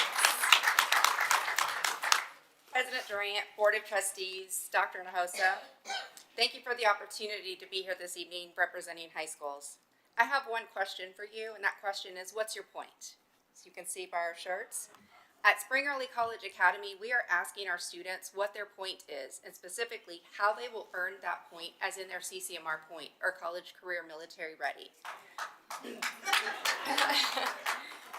This equates to 40% of our accountability. It is important as we prepare students to not only earn their point, but to prepare them for whatever they choose to do after they leave high school. We have three key levers for the 24-25 school year that will have impact on our ability to provide additional opportunities for students. Our first lever, falling under strategic priorities of student outcomes, opportunity, and equity, was to repurpose a staff member needed to complete a business management pathway. We previously had 2 career tech teachers in different pathways, which did not have an outlet for completing a pathway in this arrangement. But with the decrease in the number of students that were becoming TSI ready after the introduction of the TSIA2, or the Texas Success Initiative, in grades 9 and 10, this caused an increase in the need for additional electives at the high school.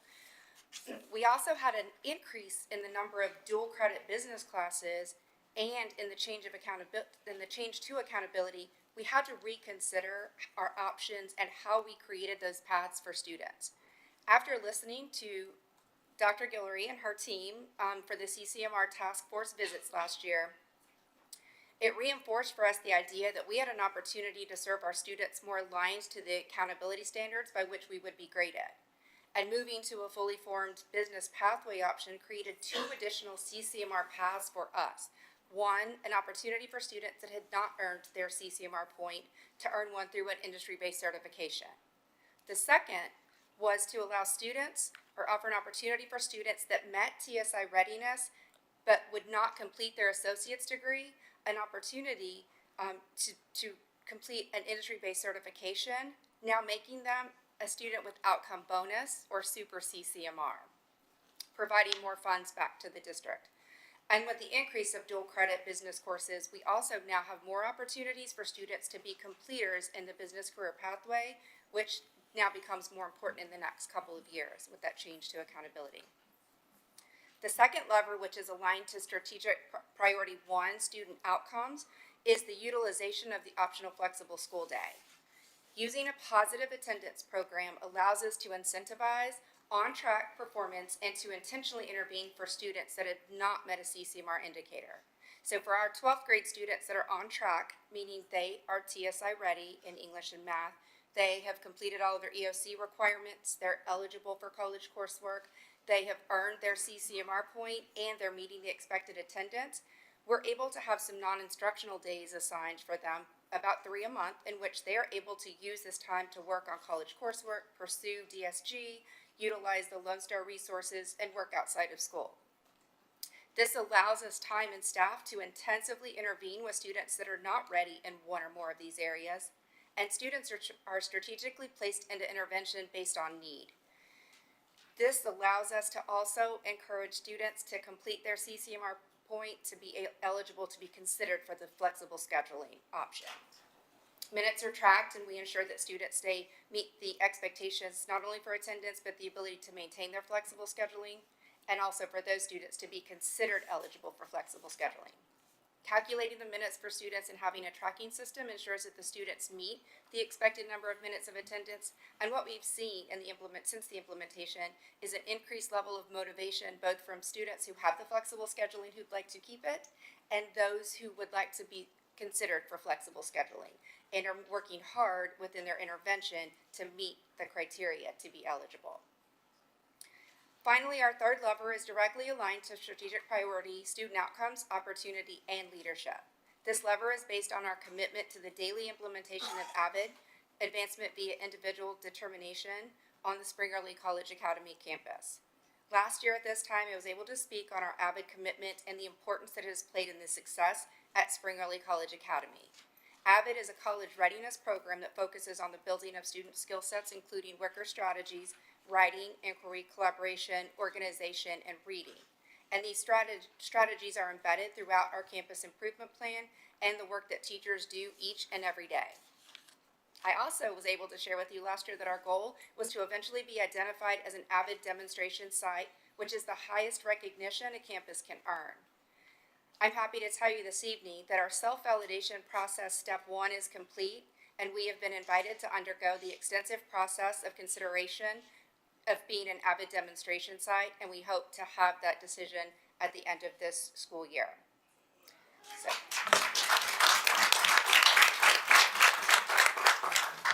These levers are the focus of our CIP and the work this year. And with that, I will tell you that CCMR and student outcomes are the point. for Spring Early College Academy in 24-25 school year. And with that, board, we're open for questions.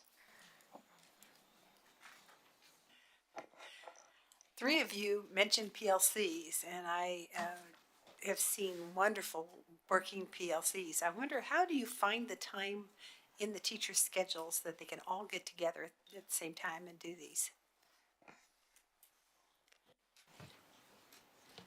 I mentioned vertical alignment, and so we utilize the funds that are available to us through Title I to select days. Last year we used specific days where we were able to get substitutes to come in, and some of our REACH associates that work alongside our multi-classroom leaders to cover classes so that the teachers could plan for the first half of the day.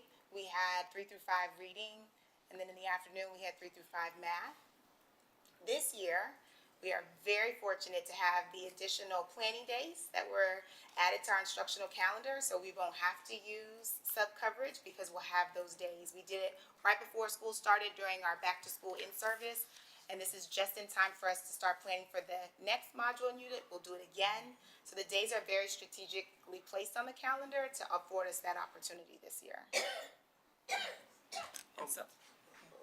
And so I'd like to add to, so at Clark, we have adjusted our master schedule, so we have 90-minute PLCs. So for instance, all my grade level, they're off at one time. I have average 4 teachers per grade level, and so within that 90 minutes is at the top of the morning, every morning. So Mondays, we have our 3rd grade PLC. During that time, we have our our excellence, so students are in either art, PE, library, while our teachers are in that 90-minute planning session. So each day they have that 90 minutes of consecutive planning. And so we try to get through at least 3 lessons of lesson internalization. And that additional time, 45 minutes each additional day, is time for them to continue their planning with their grade level lead. We also have, we take advantage of the district PD days, so where they meet with the leadership coaches and then they plan out for the actual module or units. At SLA and other of our, in our other campuses at the secondary or middle school level, we take advantage of being able, well, first starting in the spring in the design of the master schedule. And with that design, what we're able to do is structure our planning periods to be at the front of the day when teachers report. And then what that allows is an opportunity for PLCs to take place during the school day. And so we can be strategic about how we align our PLCs through the school week to be able to have them to be able to deliver high-level instruction. So, for example, when we talk about Carnegie, we talk about Amplify. Now, what our teachers are able to do is spend that time investing in during the prep work to show up ready for the PLC so that they can internalize that information, conduct at-bats, be able to refine that so that when they deliver the lesson, it's done at a high level.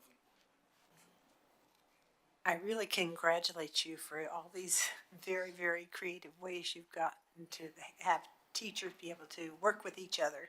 Because I just think, as a former teacher, that it was so important for me to work with colleagues, and there was little or no time to do it. So thank you. And Principal Goodjury, it looks like early college is taking on a whole new role here with the CCMR certifications and so on, and you're... Yes, thank you. Dr. Johnson, as we looked at those considerations after the CCMR task force meetings that came to our campus, in that discussion, we also had the consideration of how do we create those super CCMR, those outcome bonus individuals, that when students earn both their CCMR and the outcome bonus, more of those funds come back. And we realized we were, with the courses we were offering, about half a credit short of creating a fully vetted pathway for students. And so now with just the number of dual credit courses that are offered on the business side and the number of courses that we had just repurposing allowed us to not only meet the needs of students who weren't meeting the CCMR component for various reasons, and it's a small number, but we also had a larger number that were in the path that were taking dual credit classes. They take a large number of business dual credit classes on our campus. Now we've created an opportunity for them to become outcome bonus students, then creating additional funds back to the district and giving them the certification as well as the college experience. And congratulations on your recognition for an excellent AVID program. That's amazing. We are hoping there's a year worth of intensive visits and review, but we're cautiously optimistic that we can be successful in that review process. Trustee Adams? I think my questions are more for Chief Paraso and Chief Cuellar. So, one of the things that the board has been doing, and we're going to be doing more of this work with the leadership team, is under the umbrella on Lone Star Governance. And a core tenet of Lone Star Governance is student outcomes don't change until adult behaviors change. And the first adult behavior that has to change is my adult behavior. I'm looking at where we are in terms of our goal progress measures. And so we're off track and we're not meeting our goals for third and eighth grade reading and math. And so I have questions around what we're doing in the spirit of continuous improvement. And I see that we have this 4-cycle sort of progress monitoring timeline. And I'm wondering if that's what we did last year and that got us the outcomes that we got this year, whether we ought to think about, in the spirit of continuous improvement, doing something different. And I don't know what that means. I'm not the person with the doctorate in education. But I wonder if maybe adding some cycles in between so that there's more frequent monitoring, so we're not in March realizing that we're not going to hit our goal, because we're not going to hit our goal, our North Star goal, if we continue the way we're currently going. And the thing about continuous improvement cycles and that core tenet of Lone Star Governance, this isn't about blaming anybody. This is about taking a really hard look at ourselves and seeing what we can do that is different to get outcomes for kids. So I just want to put that out there for everybody in this room. Doing what we've been doing, I've been at this for 7 years now, doing what we've been doing hasn't been getting us to where we want to go. And so I invite everybody to look at what we can be doing, especially in terms of, maybe the cycle is the place to go, maybe it isn't. So I leave that to you all, but we got to do something different. Trustee Adams, I do want to take something strictly out of the Lone Star Governance script, which does lead with that. Student outcomes do not change until adult behaviors change. That is something that comes directly from Lone Star Governance. And then the next segue into that is being able to self-recognize that ourselves, it's about I am the genesis of transformation. And that's a very powerful statement, because everything that the principals receive, the services, the resources, the additional human capital, everything that the conditions that they're able to operate in within their teachers, I'm responsible for that. So I have to look at myself in the mirror to recognize that I am the genesis of transformation, and I'm responsible for what these 43 schools are receiving, as the chief of academics and school leadership. My adult behavior has to change in order for us to continuously improve in our schools, for behaviors to change all the way down. And that's part of the LSG training, to your point. One of the things that is very, very paramount is that it's about leading with integrity. And that is a very big part, of that work. And what I mean by leading with integrity is us being accountable for what we say. And for what we say, will we act and do? And one of the things that I've challenged, the executive team, both in academics and in school leadership, is, you know, anything that we say that we might not do, what was the cost to students? Because there will always be a cost to students. An example can be, you know, if one of the assistant superintendents had on their schedule to go visit, let's say Clark, and Dr. Martinez had a 2-hour visit scheduled at Clark. They were going to go through the campus improvement plan. They were going to look through the Effective Schools framework, and they were going to focus on one lever to go through 10 classrooms, give quality feedback. But let's say a meeting happens at central office, and Dr. Martinez was pulled back and was not able to attend Clark. What was the cost to students? So what is his lack of attending that school to support Ms. Shack in supporting her teachers, ultimately impacting kids? What was the cost to students? And that's an adult behavior. We are the cause of our own barriers. So we have to look at ourselves in the mirror and take accountability. And I take full accountability for what principals are equipped with or not, for what our academic programs have or they don't. And I take that very seriously. Continuous improvement is at the core of what we do, but we are the genesis of our own transformation for turnaround. Thank you. I appreciate that question. I did get some questions from our board members that weren't able to attend tonight.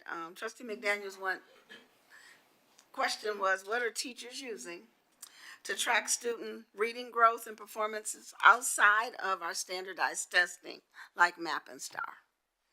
What are we using? Well, we utilize the Burst, which is a part of our Amplified curriculum. So students, after they take the M-Class assessment beginning of the year, that data is automatically put into the system and they're grouped. And so those groups are for all levels, below, well below, on level, and then well above. And then those students, lessons are designed for those groups and they're administered by teachers. And every 7 to 10 days, they're tested again to identify growth. So that is a continuous cycle and process throughout the entire school year. And the goal is that you see growth from beginning of the year to middle of the year, middle of the year to end of year. The same thing in math. We utilize small group instruction and we create exit tickets that are aligned to our Eureka curriculum. And then our teacher teams during our PLCs are able to work together to create assessments to be able to identify items that need to be retaught, gaps that students may have, and then we use those to again intervene.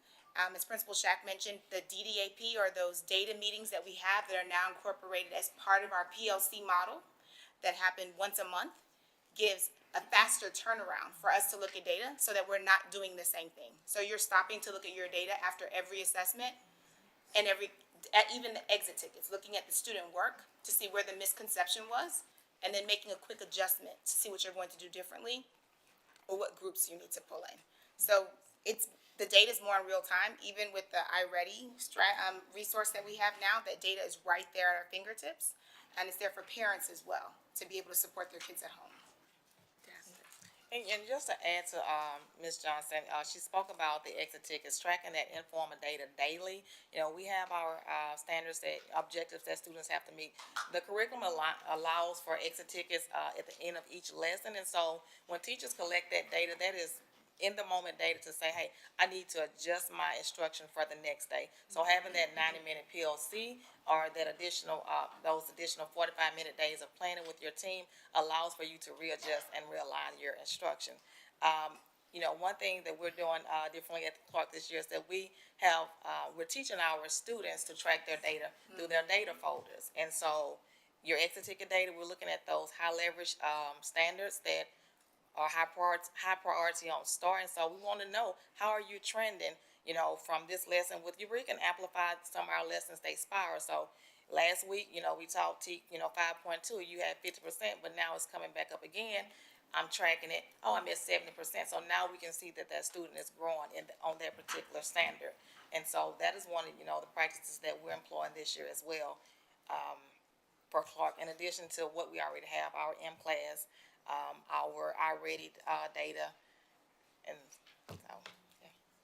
Thank you. So at the secondary level, outside of MAP and STAR, we're leveraging the curriculum that we have regarding specifically, I'm speaking of Carnegie and Amplify. So embedded within those platforms, they have the unit assessments and also exit tickets. And so there's an analysis that takes place at the conclusion of the unit assessment. And our teachers, again, engage in the data-driven action planning within 48 hours to be able to determine what needs to be retaught, what type of groups need to be structured, and to be able to turn that around and do that quickly. Additionally, exit tickets, as has been previously mentioned, are embedded in those platforms, as well as teachers, if there is a need, they will supplement that and create exit tickets as well. And then during our PLCs during the week, we do set time aside to do an analysis of student work to understand what is the exemplar product that we want our scholars to produce, and then looking at a low, medium, high, and then being able to determine why a student produced that product at that particular level, and then being able to determine, is this a whole group issue, a situation where we really need to go back and take a look at that particular class period or overall, or are there specific pockets where we need to reteach this skill? So we have the resources available to us outside of MAP and STAR to be able to do data analysis consistently to be able to inform planning and instruction. Except for us, for us, it looks a little bit different in that we do have a reading program. So we have about 40 students, or about 10% of our population that are in a reading class. So students with a Lexile under 1100, we work to address and try to keep them in as long as we can to at least 1100, hopefully the 1150 or 1200 range. Every day at Spring Early College from 8:30 to 8:50, we read.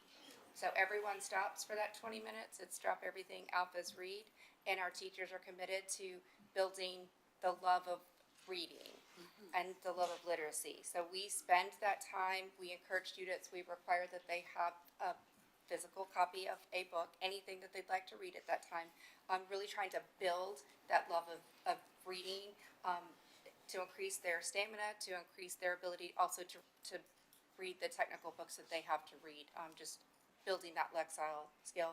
The last thing that we started to do last year, our teachers will every once in a while have students record themselves reading so that they can hear the fluency that students, especially with those students that we know we're trying to build some skill set with. But we have everyone do it, and it's paced throughout in the different grade levels, and so it offers an opportunity for teachers to actually hear a student reading where students can upload their recording, and so if it's not necessarily in that time, they're still able to hear and then come back to and see the progress of student performance over time. Good, that's excellent. How are we monitoring whether the curriculum is relevant and engaging for our kids? How are we monitoring? So that's mainly going to take place, I'm going to say, both qualitative and quantitatively. When we go into classrooms and we're doing observations, and so I spoke earlier about our multi-classroom leaders, but as well as us as administrators on the campus, when we're doing walkthroughs, what we do, for example, we just got through with a round of calibration walks. And so as a leadership team, we went around the campus, went to every classroom, and we had a foci. And we are looking for these particular traits, these particular activities going on in classes, and then through the recording or the observation of that information, then we come back as a team and we debrief. And when we're debriefing, we are having conversations about what we see. Are we seeing students on task? Is the communication from the teacher to the students clear? Is it accurate? Is it concise? Are students, as you say, are they engaged? And if they are not, or wherever those gaps are, then we as instructional leaders, we're having conversations about what the next steps are for those and what we expect to happen going forward. And so it's an observation quantitatively in that regard, but then also when we do look at, as I said, the unit exams, when we do look at the exit tickets, that's a measure of engagement as well, because it determines or it communicates if a student has mastered the content. And so from using those pieces, it informs what we need to do as instructional leaders. It informs our next steps for us to engage in that coaching feedback cycle, and then that's for us is the get better faster model, right? When we're looking at a teacher, when we're looking at what the gap is, then we engage in what's that next bite-sized feedback we can give that teacher to improve either in the management or the rigor trajectory to improve engagement for our students. For us, I'm sorry. So for me at the elementary level, and speaking in terms of Clark primarily, when I go into a classroom and I see my students, they're facilitating their learning. That means there's more student to student interaction, talk, and writing involved versus a lot of teacher-led instruction. Students should be able to facilitate their learning based on the first delivery that the teacher has provided. Also, one of the things that students, when I can go into a classroom and I can ask them, state the learning for today. Tell me what you're learning. You know, what is the purpose of this lesson today? And they can articulate that for me. Another thing is when I'm in the hallway and they've just taken an assessment, whether it's a campus assessment or a district assessment. Ms. Shack, for instance, I got a 212 on my MAP score, last week, or they're wanting to share their learning and their success with me. And so for me, thinking in terms of, engagement and if the curriculum is effective, I'm looking at how my students are growing academically based on their informal and formal data, and also just teacher leadership observation, informal observations, meaning can you tell me what your learning was today? What was the learning target? If Dr. Hinojosa or President Durant came into class and you asked a student, they should be able to articulate what the learning was for them. And so that's how I engage, the success of our curriculum and student engagement. And for us, I would just say the text. The kids loved Hello Universe. My fourth graders, it's all they talked about. Everyone was talking about the characters and Ms. Johnson and telling us about the chapters. The text is very engaging. So, and that's at all levels. They were excited. First grade is super excited because they're all getting ready to do their Fable walk, and they transform the entire hallway. That tells you that the curriculum is engaging. When they are going beyond just pencil to paper work, and they're actually getting involved and seeing the impact and making connections to their own life and the stories that they're reading, I feel like that means it's an engaging curriculum, and they're learning. I know when we do see that it's not happening and we provide coaching, what other resources, how are we supporting the teachers that need that extra support? So again, through our PLCs, and then, making sure that our teachers are taking,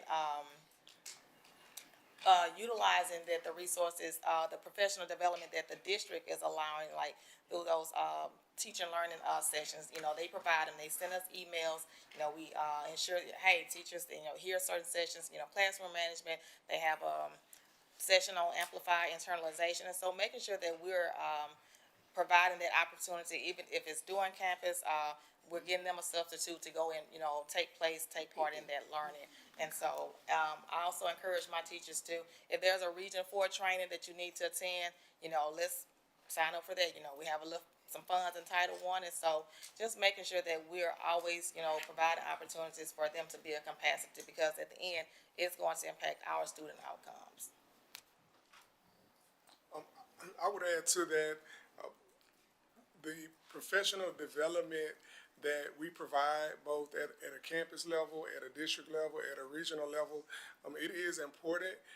In my experiences, it's been the hands-on work that we are able to do with our teachers at the school. For example, as I mentioned, I talked about Get Better Faster, the coaching feedback cycle, how we're able to leverage our PLCs in that time to be able to sit down with a teacher, look at an exemplar video, look at the video that we recorded of the teacher, and then be able to have that conversation about what's the difference between the exemplar video and what you're demonstrating in the classroom, and then being able to name what that next step is.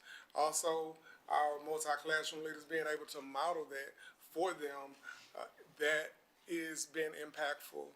Additionally, them observing a teacher who has mastered that particular skill, who does that well, and then by practicing by at-batting. And so there are a number of different strategies that in my experience have to be employed to be able to support them in addition to professional development. Thank you. Thank you. How are we ensuring that teachers are providing the 504 and inclusion students with the accommodations consistently and effectively?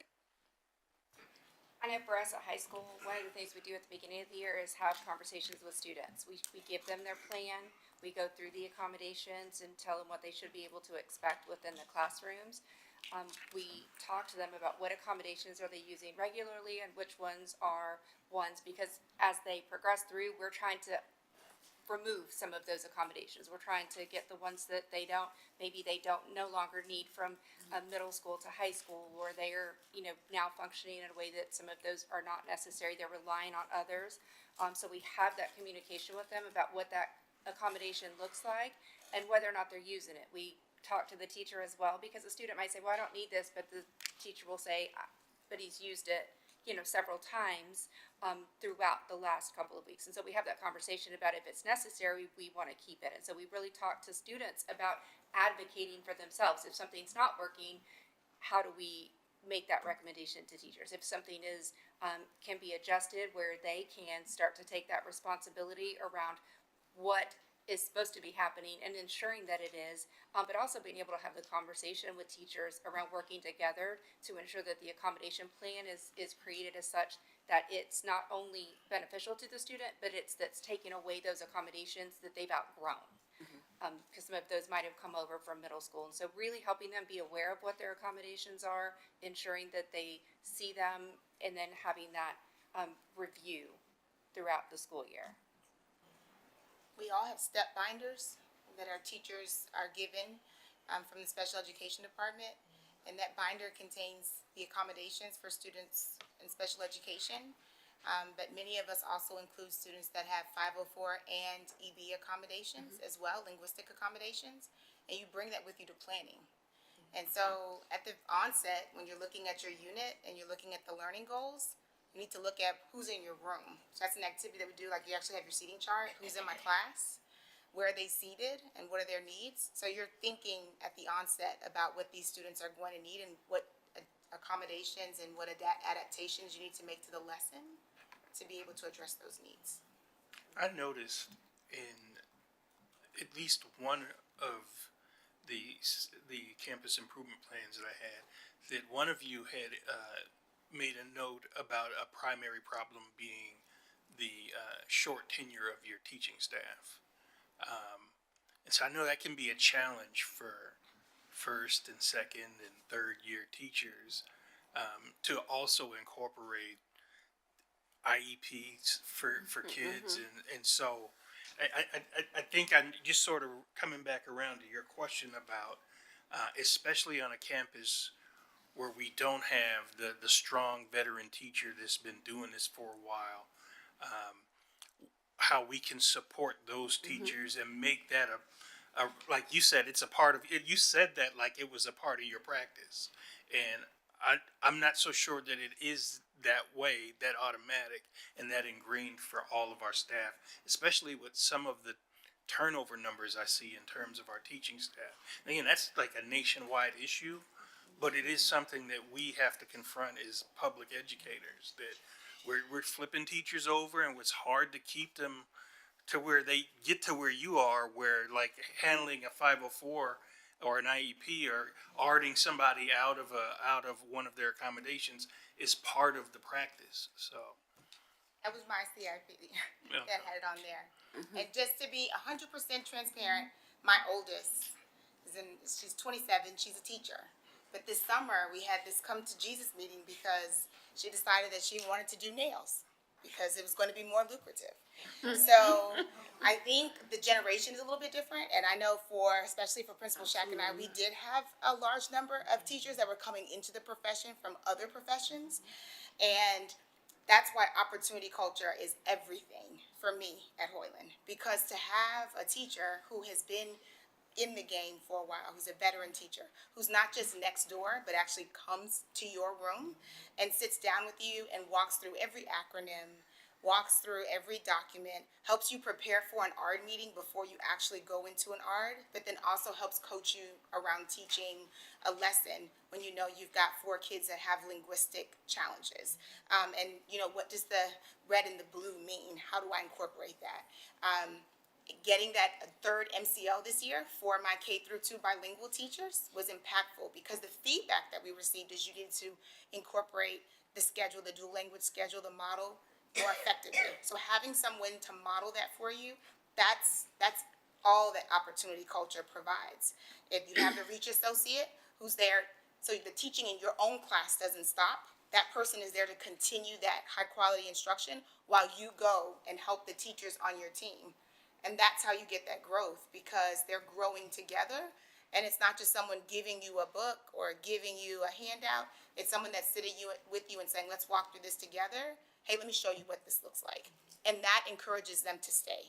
That encourages them to say, I can do this. I want to come back next year.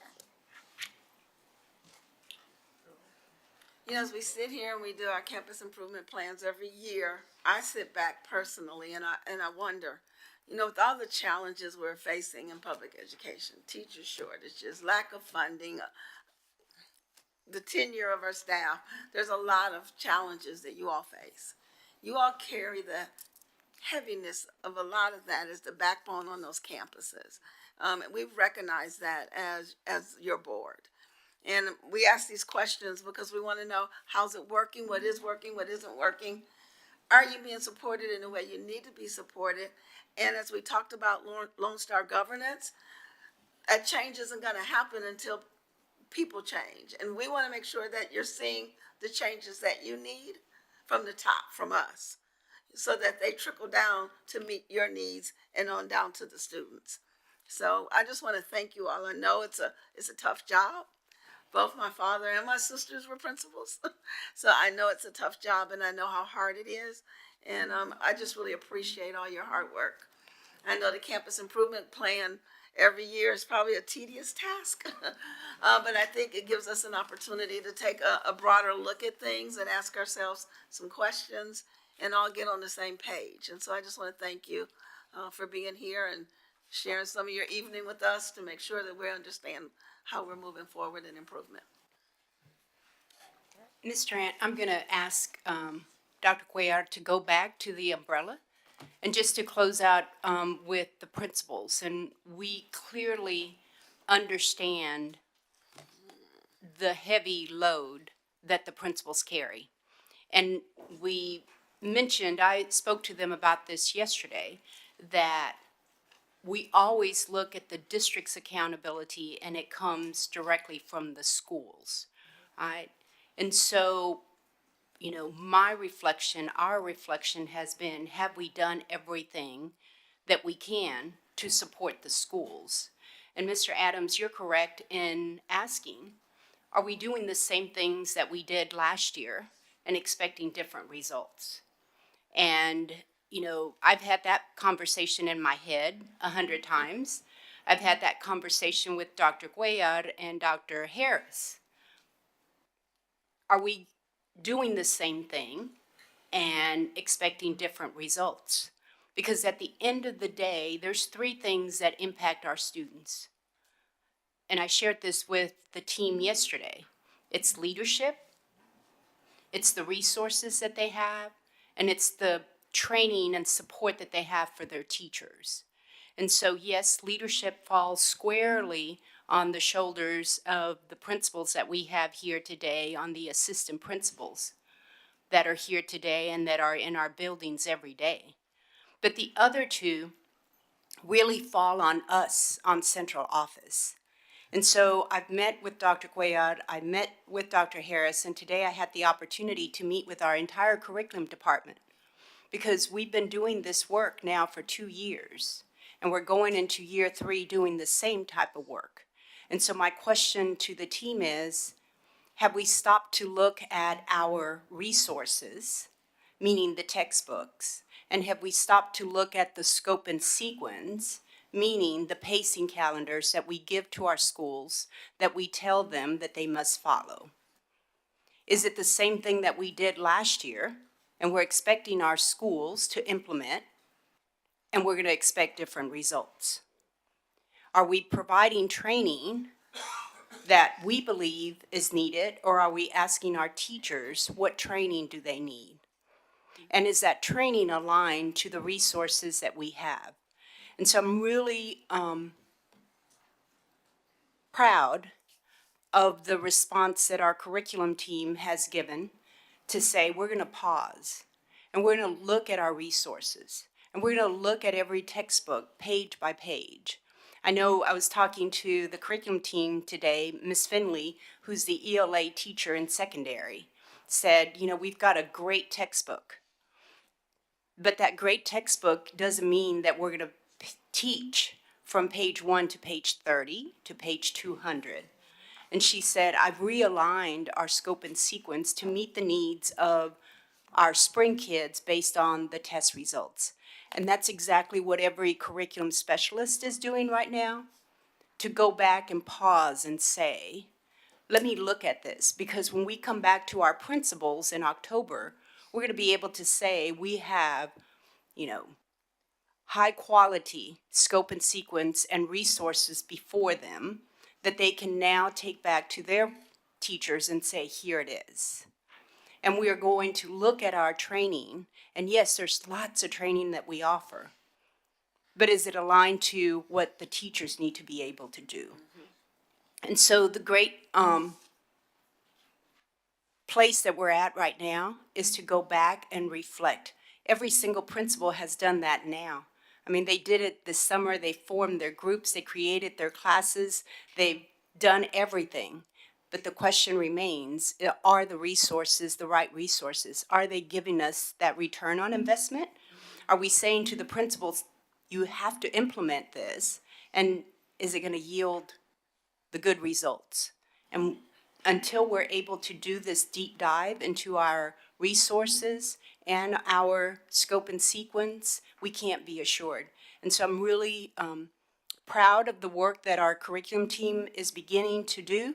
I'm going to be able to stand before the principals back when we come back in October to say, we've got it done, so that they now can take it forward and implement and be assured that they have what they need. Because we don't want to be out there. You hear what the principals are doing.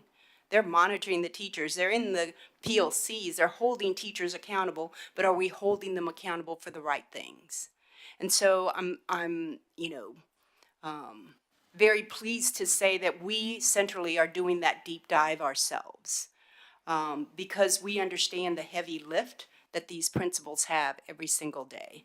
And so that piece of continuous improvement, we know that it takes time, and we hold ourselves, these principals hold themselves accountable, but we also have to give them the right tools for them to be able to implement. And so yesterday, I think you all know we are starting a book study, and it's called Unstoppable Teams. And there's this one quote that I shared with the principals, I've shared with our teams internally, and it says to have, unstoppable, high-performing teams, you have to have diversity of thought. Meaning, let's talk through this. We all have different ideas, right? We don't want principals to say, yes, yes, I'm doing it, without asking the questions of me, asking the questions of Dr. Cuellar, of the entire team. So we have to have that diversity of thought, but not of heart, all right? Our heart is focused on the success of these students and our why. So we encourage that critical thinking, the challenging, and it's okay to challenge what we have. But at the end of the day, it has to be focused on the success of our students. So Mr. Adams, your question and the questions that the board members were submitting are right on point, because we've got to go back and stop and look at what we're doing. We can't, what is that quote? Keep doing the same thing and expect different results. That's the definition of insanity, right? And I can't hold these principals to do the same thing they did last year and then expect different results. So we've stopped. Our central office has stopped. Our curriculum team has stopped. Our professional development team will go back and make sure that we are aligned to what the principals need to be able to respond to the hard work that they're doing, and just extremely proud of the work that they do. And I know I was talking to one principal as I made a visit, well, lots of the principals, and they all say, Dr. H, we make it happen. Like whatever we have or don't have, we make it happen, but we don't want you to have to make it happen. We have the resources, and like Ms. Durant says, it goes from the boardroom to the classroom. And so the board is totally committed. They've set our vision, they've set the North Star goal, and the expectation is the schools implement. But we want to make sure that along the way, you have the resources. And I'll tell you, this board is, we've been talking about Lone Star governance for a very long time. We're committed to implementing it, but it starts with us making sure you have what you need. And you have our commitment, and you heard it from Ms. Durant, the commitment is there. We want to make sure you have what you need in order to make the magic happen with our kiddos. So we thank you for all of your work and your dedication to our kiddos. Thank you. Couple of things that I liked about what Dr. Hinojosa just said is the we in it. You know, it's not us and them, it's we. You know, we went as a team, and we're here to support you. And so that's one of the things that I like. I also want to make sure that we're flexible, you know, and that we know things aren't always cookie cutter, and what one campus might need is not what the other campus might need. And so that we allow that flexibility and autonomy for where those variations need to happen. Thank you so much, everybody. Thank you. I know you guys are ready to go.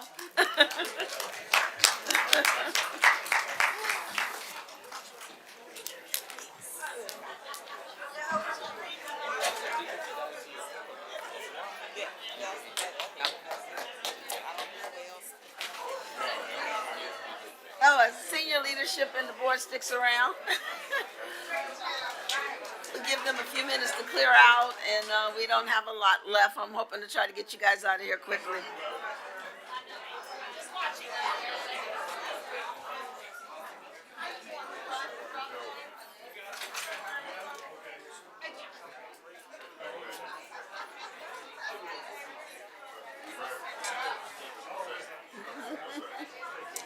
They're all here.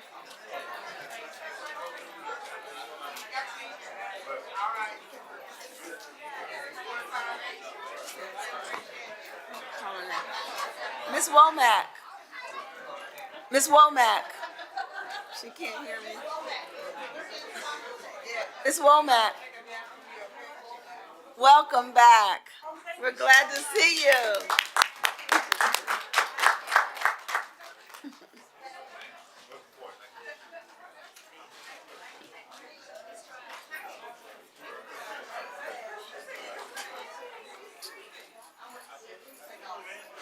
All right, for our next item, I'd like to recognize our Chief of Innovation and Student Success, Dr. Matthew Parasol. Thank you, President Durant. Good evening, members of the board and those in our audience today. This item can be found on page 256 of your packets. This is an interlocal agreement with Aldine ISD in alignment with our strategic plan priority for engagement and helping to bring engagement for our parent and families, and specifically around graduation. So this last year, we did utilize Aldine's M.O. Campbell Center for our graduation ceremonies, and we had a lot of great feedback from our parents and staff and students regarding the facility. And so what you have here is to utilize to utilize the center for this next graduation cycle for 2025. And then ideally we would also look at doing that again in 2026. And then the exciting thing is, as Mr. Miranda shared earlier, is that we'll be able to have graduation in Epic in 2027. Yes. Okay, so we're looking at Friday, Saturday, and then June 1st, okay? Yes, and so we did get first choice on the dates after Aldine. So Aldine went in and chose their dates, and then we were next up as the district securing. So we got first shot at the open spots. Okay, thank you. Any questions? Just thank you, Aldine ISD. I'm just curious. How much, does anybody ballpark know what we were paying to do this at the Berry Center? 100,000, I know, over 100,000. Okay. Yeah, this is much better. Yes, thank you. And a number of the costs are offset as well from rental fees and things that we were paying here in the district as well. Okay. All right. Thank you, Dr. Parasol. For our next item, I'd like to again recognize our Chief of Academics and School Leadership, Dr. Craig Quare. Thank you, President Durant, members of the board and superintendent. This is a reoccurring item that we do see every year, asking for the board to approve the TEA remote homebound instruction waiver. As part of this waiver, if approved, it will generate attendance eligible days for any students that we have that will require homebound instruction. We do currently have only one student in the district that actually requires this type of care and instruction. And so I'm just bringing this before the board for approval at our upcoming board meeting. This is a reoccurring item. Are there any questions? Hearing none, thank you, Dr. Quare. For our next item, I'd like to recognize our Chief of District Operations, Mark Miranda. Thank you, President Durant. I'm on page 273. This is a memorandum of understanding between the Houston Police Department and the Spring Independent School District. This will give Spring Independent School District police officers the ability to take training courses offered by the Houston Police Department in exchange for the Houston Police Department to be able to potentially use our facilities if available. That's the consideration in the memorandum of understanding. So this is an item that Chief's excited about, as it'll give our officers an opportunity to take additional training through the Houston Police Department. Fantastic. Any questions? The next item is on page 276. This is a GMP for multi-campus exterior safety.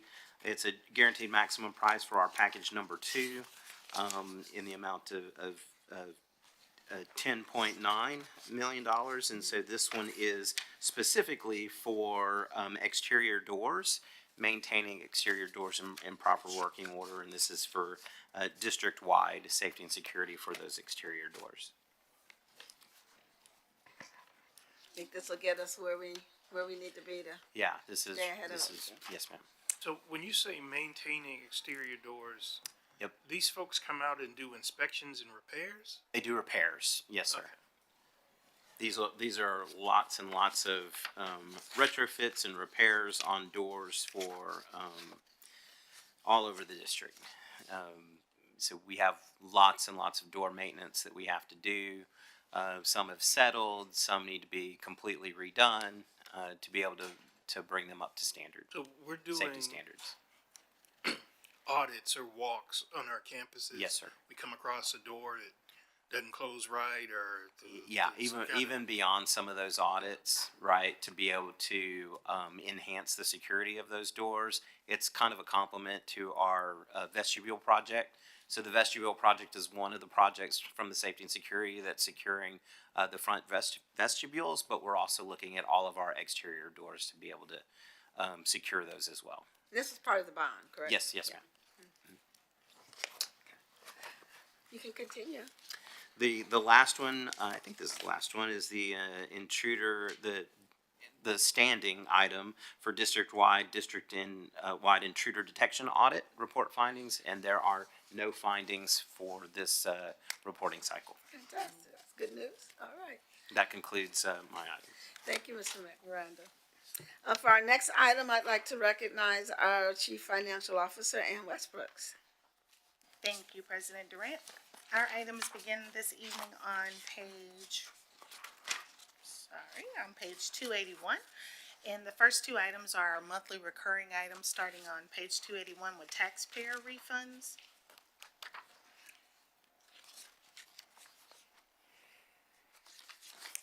I don't see any questions. You can continue. Okay, our next item is on page 293, and this is our, or nope, excuse me, I skipped one. On page 289, and that's our monthly report of cooperative purchases that are over $50,000.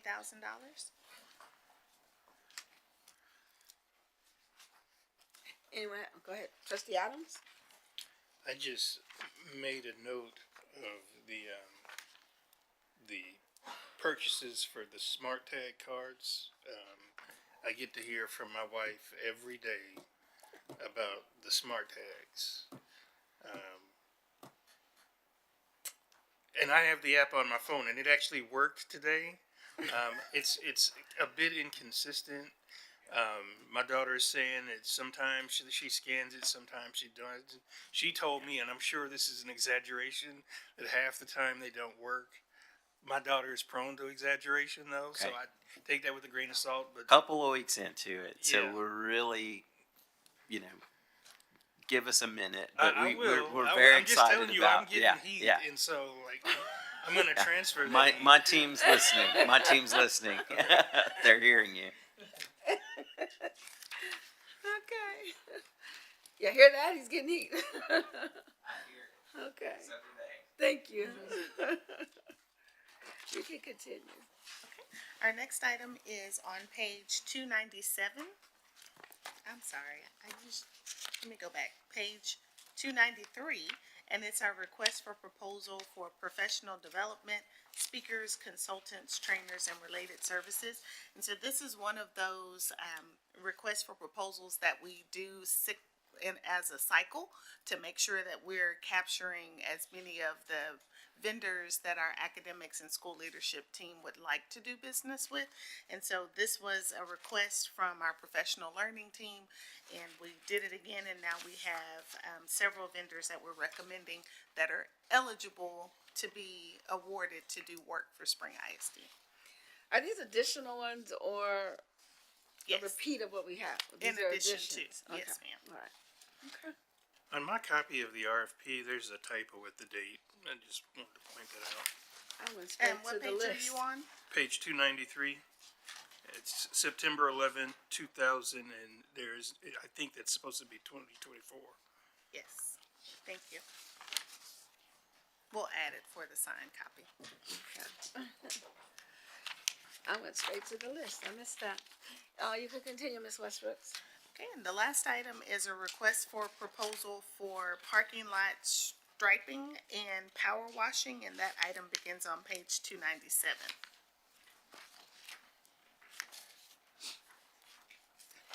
Any questions? All right. Well, thank you, Ms. Westbrooks. Thank you. So the Board of Trustees will now recess this open session and convene in a closed meeting in accordance with Texas Open Meetings Act, Section 551.071, 551.072, and 551.074. No voting will take place in the closed meeting. Any action the board wishes to take as a result of the discussion in the closed meeting will take place after the board reconvenes in open session, and the time is now 9:01 p.m.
All right, we will now reconvene and resume the work session of the Board of Trustees. The time is now 9:31 p.m.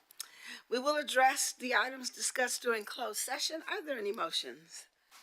Madam President, I move that the board issue a school district teaching permit to Erica Grote for the purpose of teaching non-core career and technology courses and to authorize the superintendent or designee to notify the Commissioner of Education of the board's action. Second. Motion been made by trustee Newhouse and second by trustee Adams. Is there any discussion? Hearing none, all those in favor, please raise your right hand. That motion carries unanimously. Are there any other motions? Madam President, I move that the board approve the superintendent's recommendation to terminate the contract of Kevin Skillman upon finding that the employee failed to perform their contract without good cause, and authorize the superintendent or designee to notify the employee of the proposed termination pursuant to Chapter 21 of the Texas Education Code.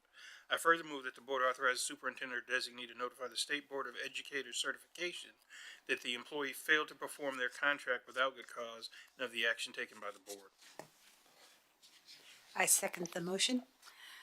Motion has been made by trustee Adams and seconded by trustee Jensen. Is there any discussion?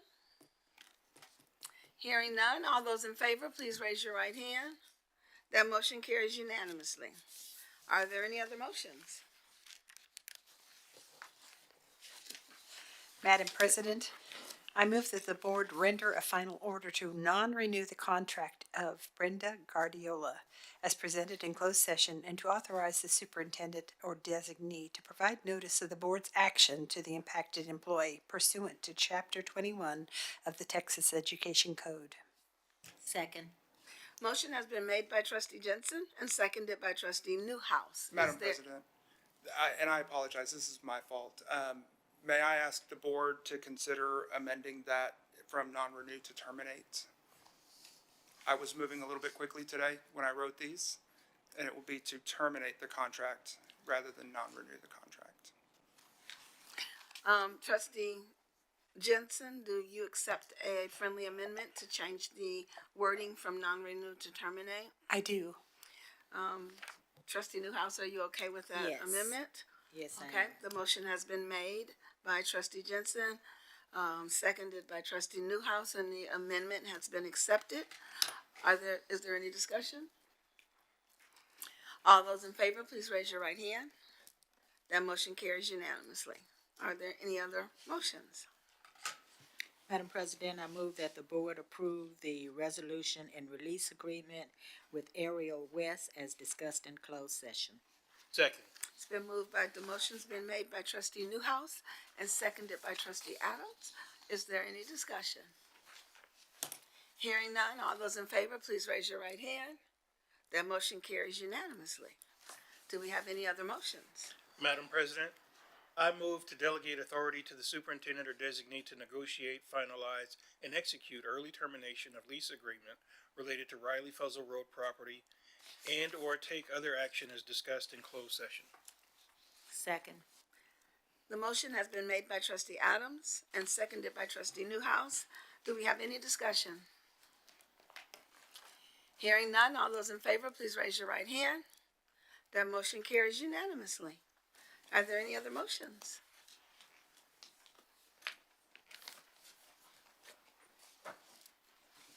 Madam President, I move that we close our meeting for tonight. Second the motion. The motion has been made by trustee Newhouse and seconded by trustee Jensen to adjourn tonight's meeting. Is there any discussion? All those in favor, please raise your right hand. That motion carries unanimously, and tonight's meeting adjourns at 9:35 p.m.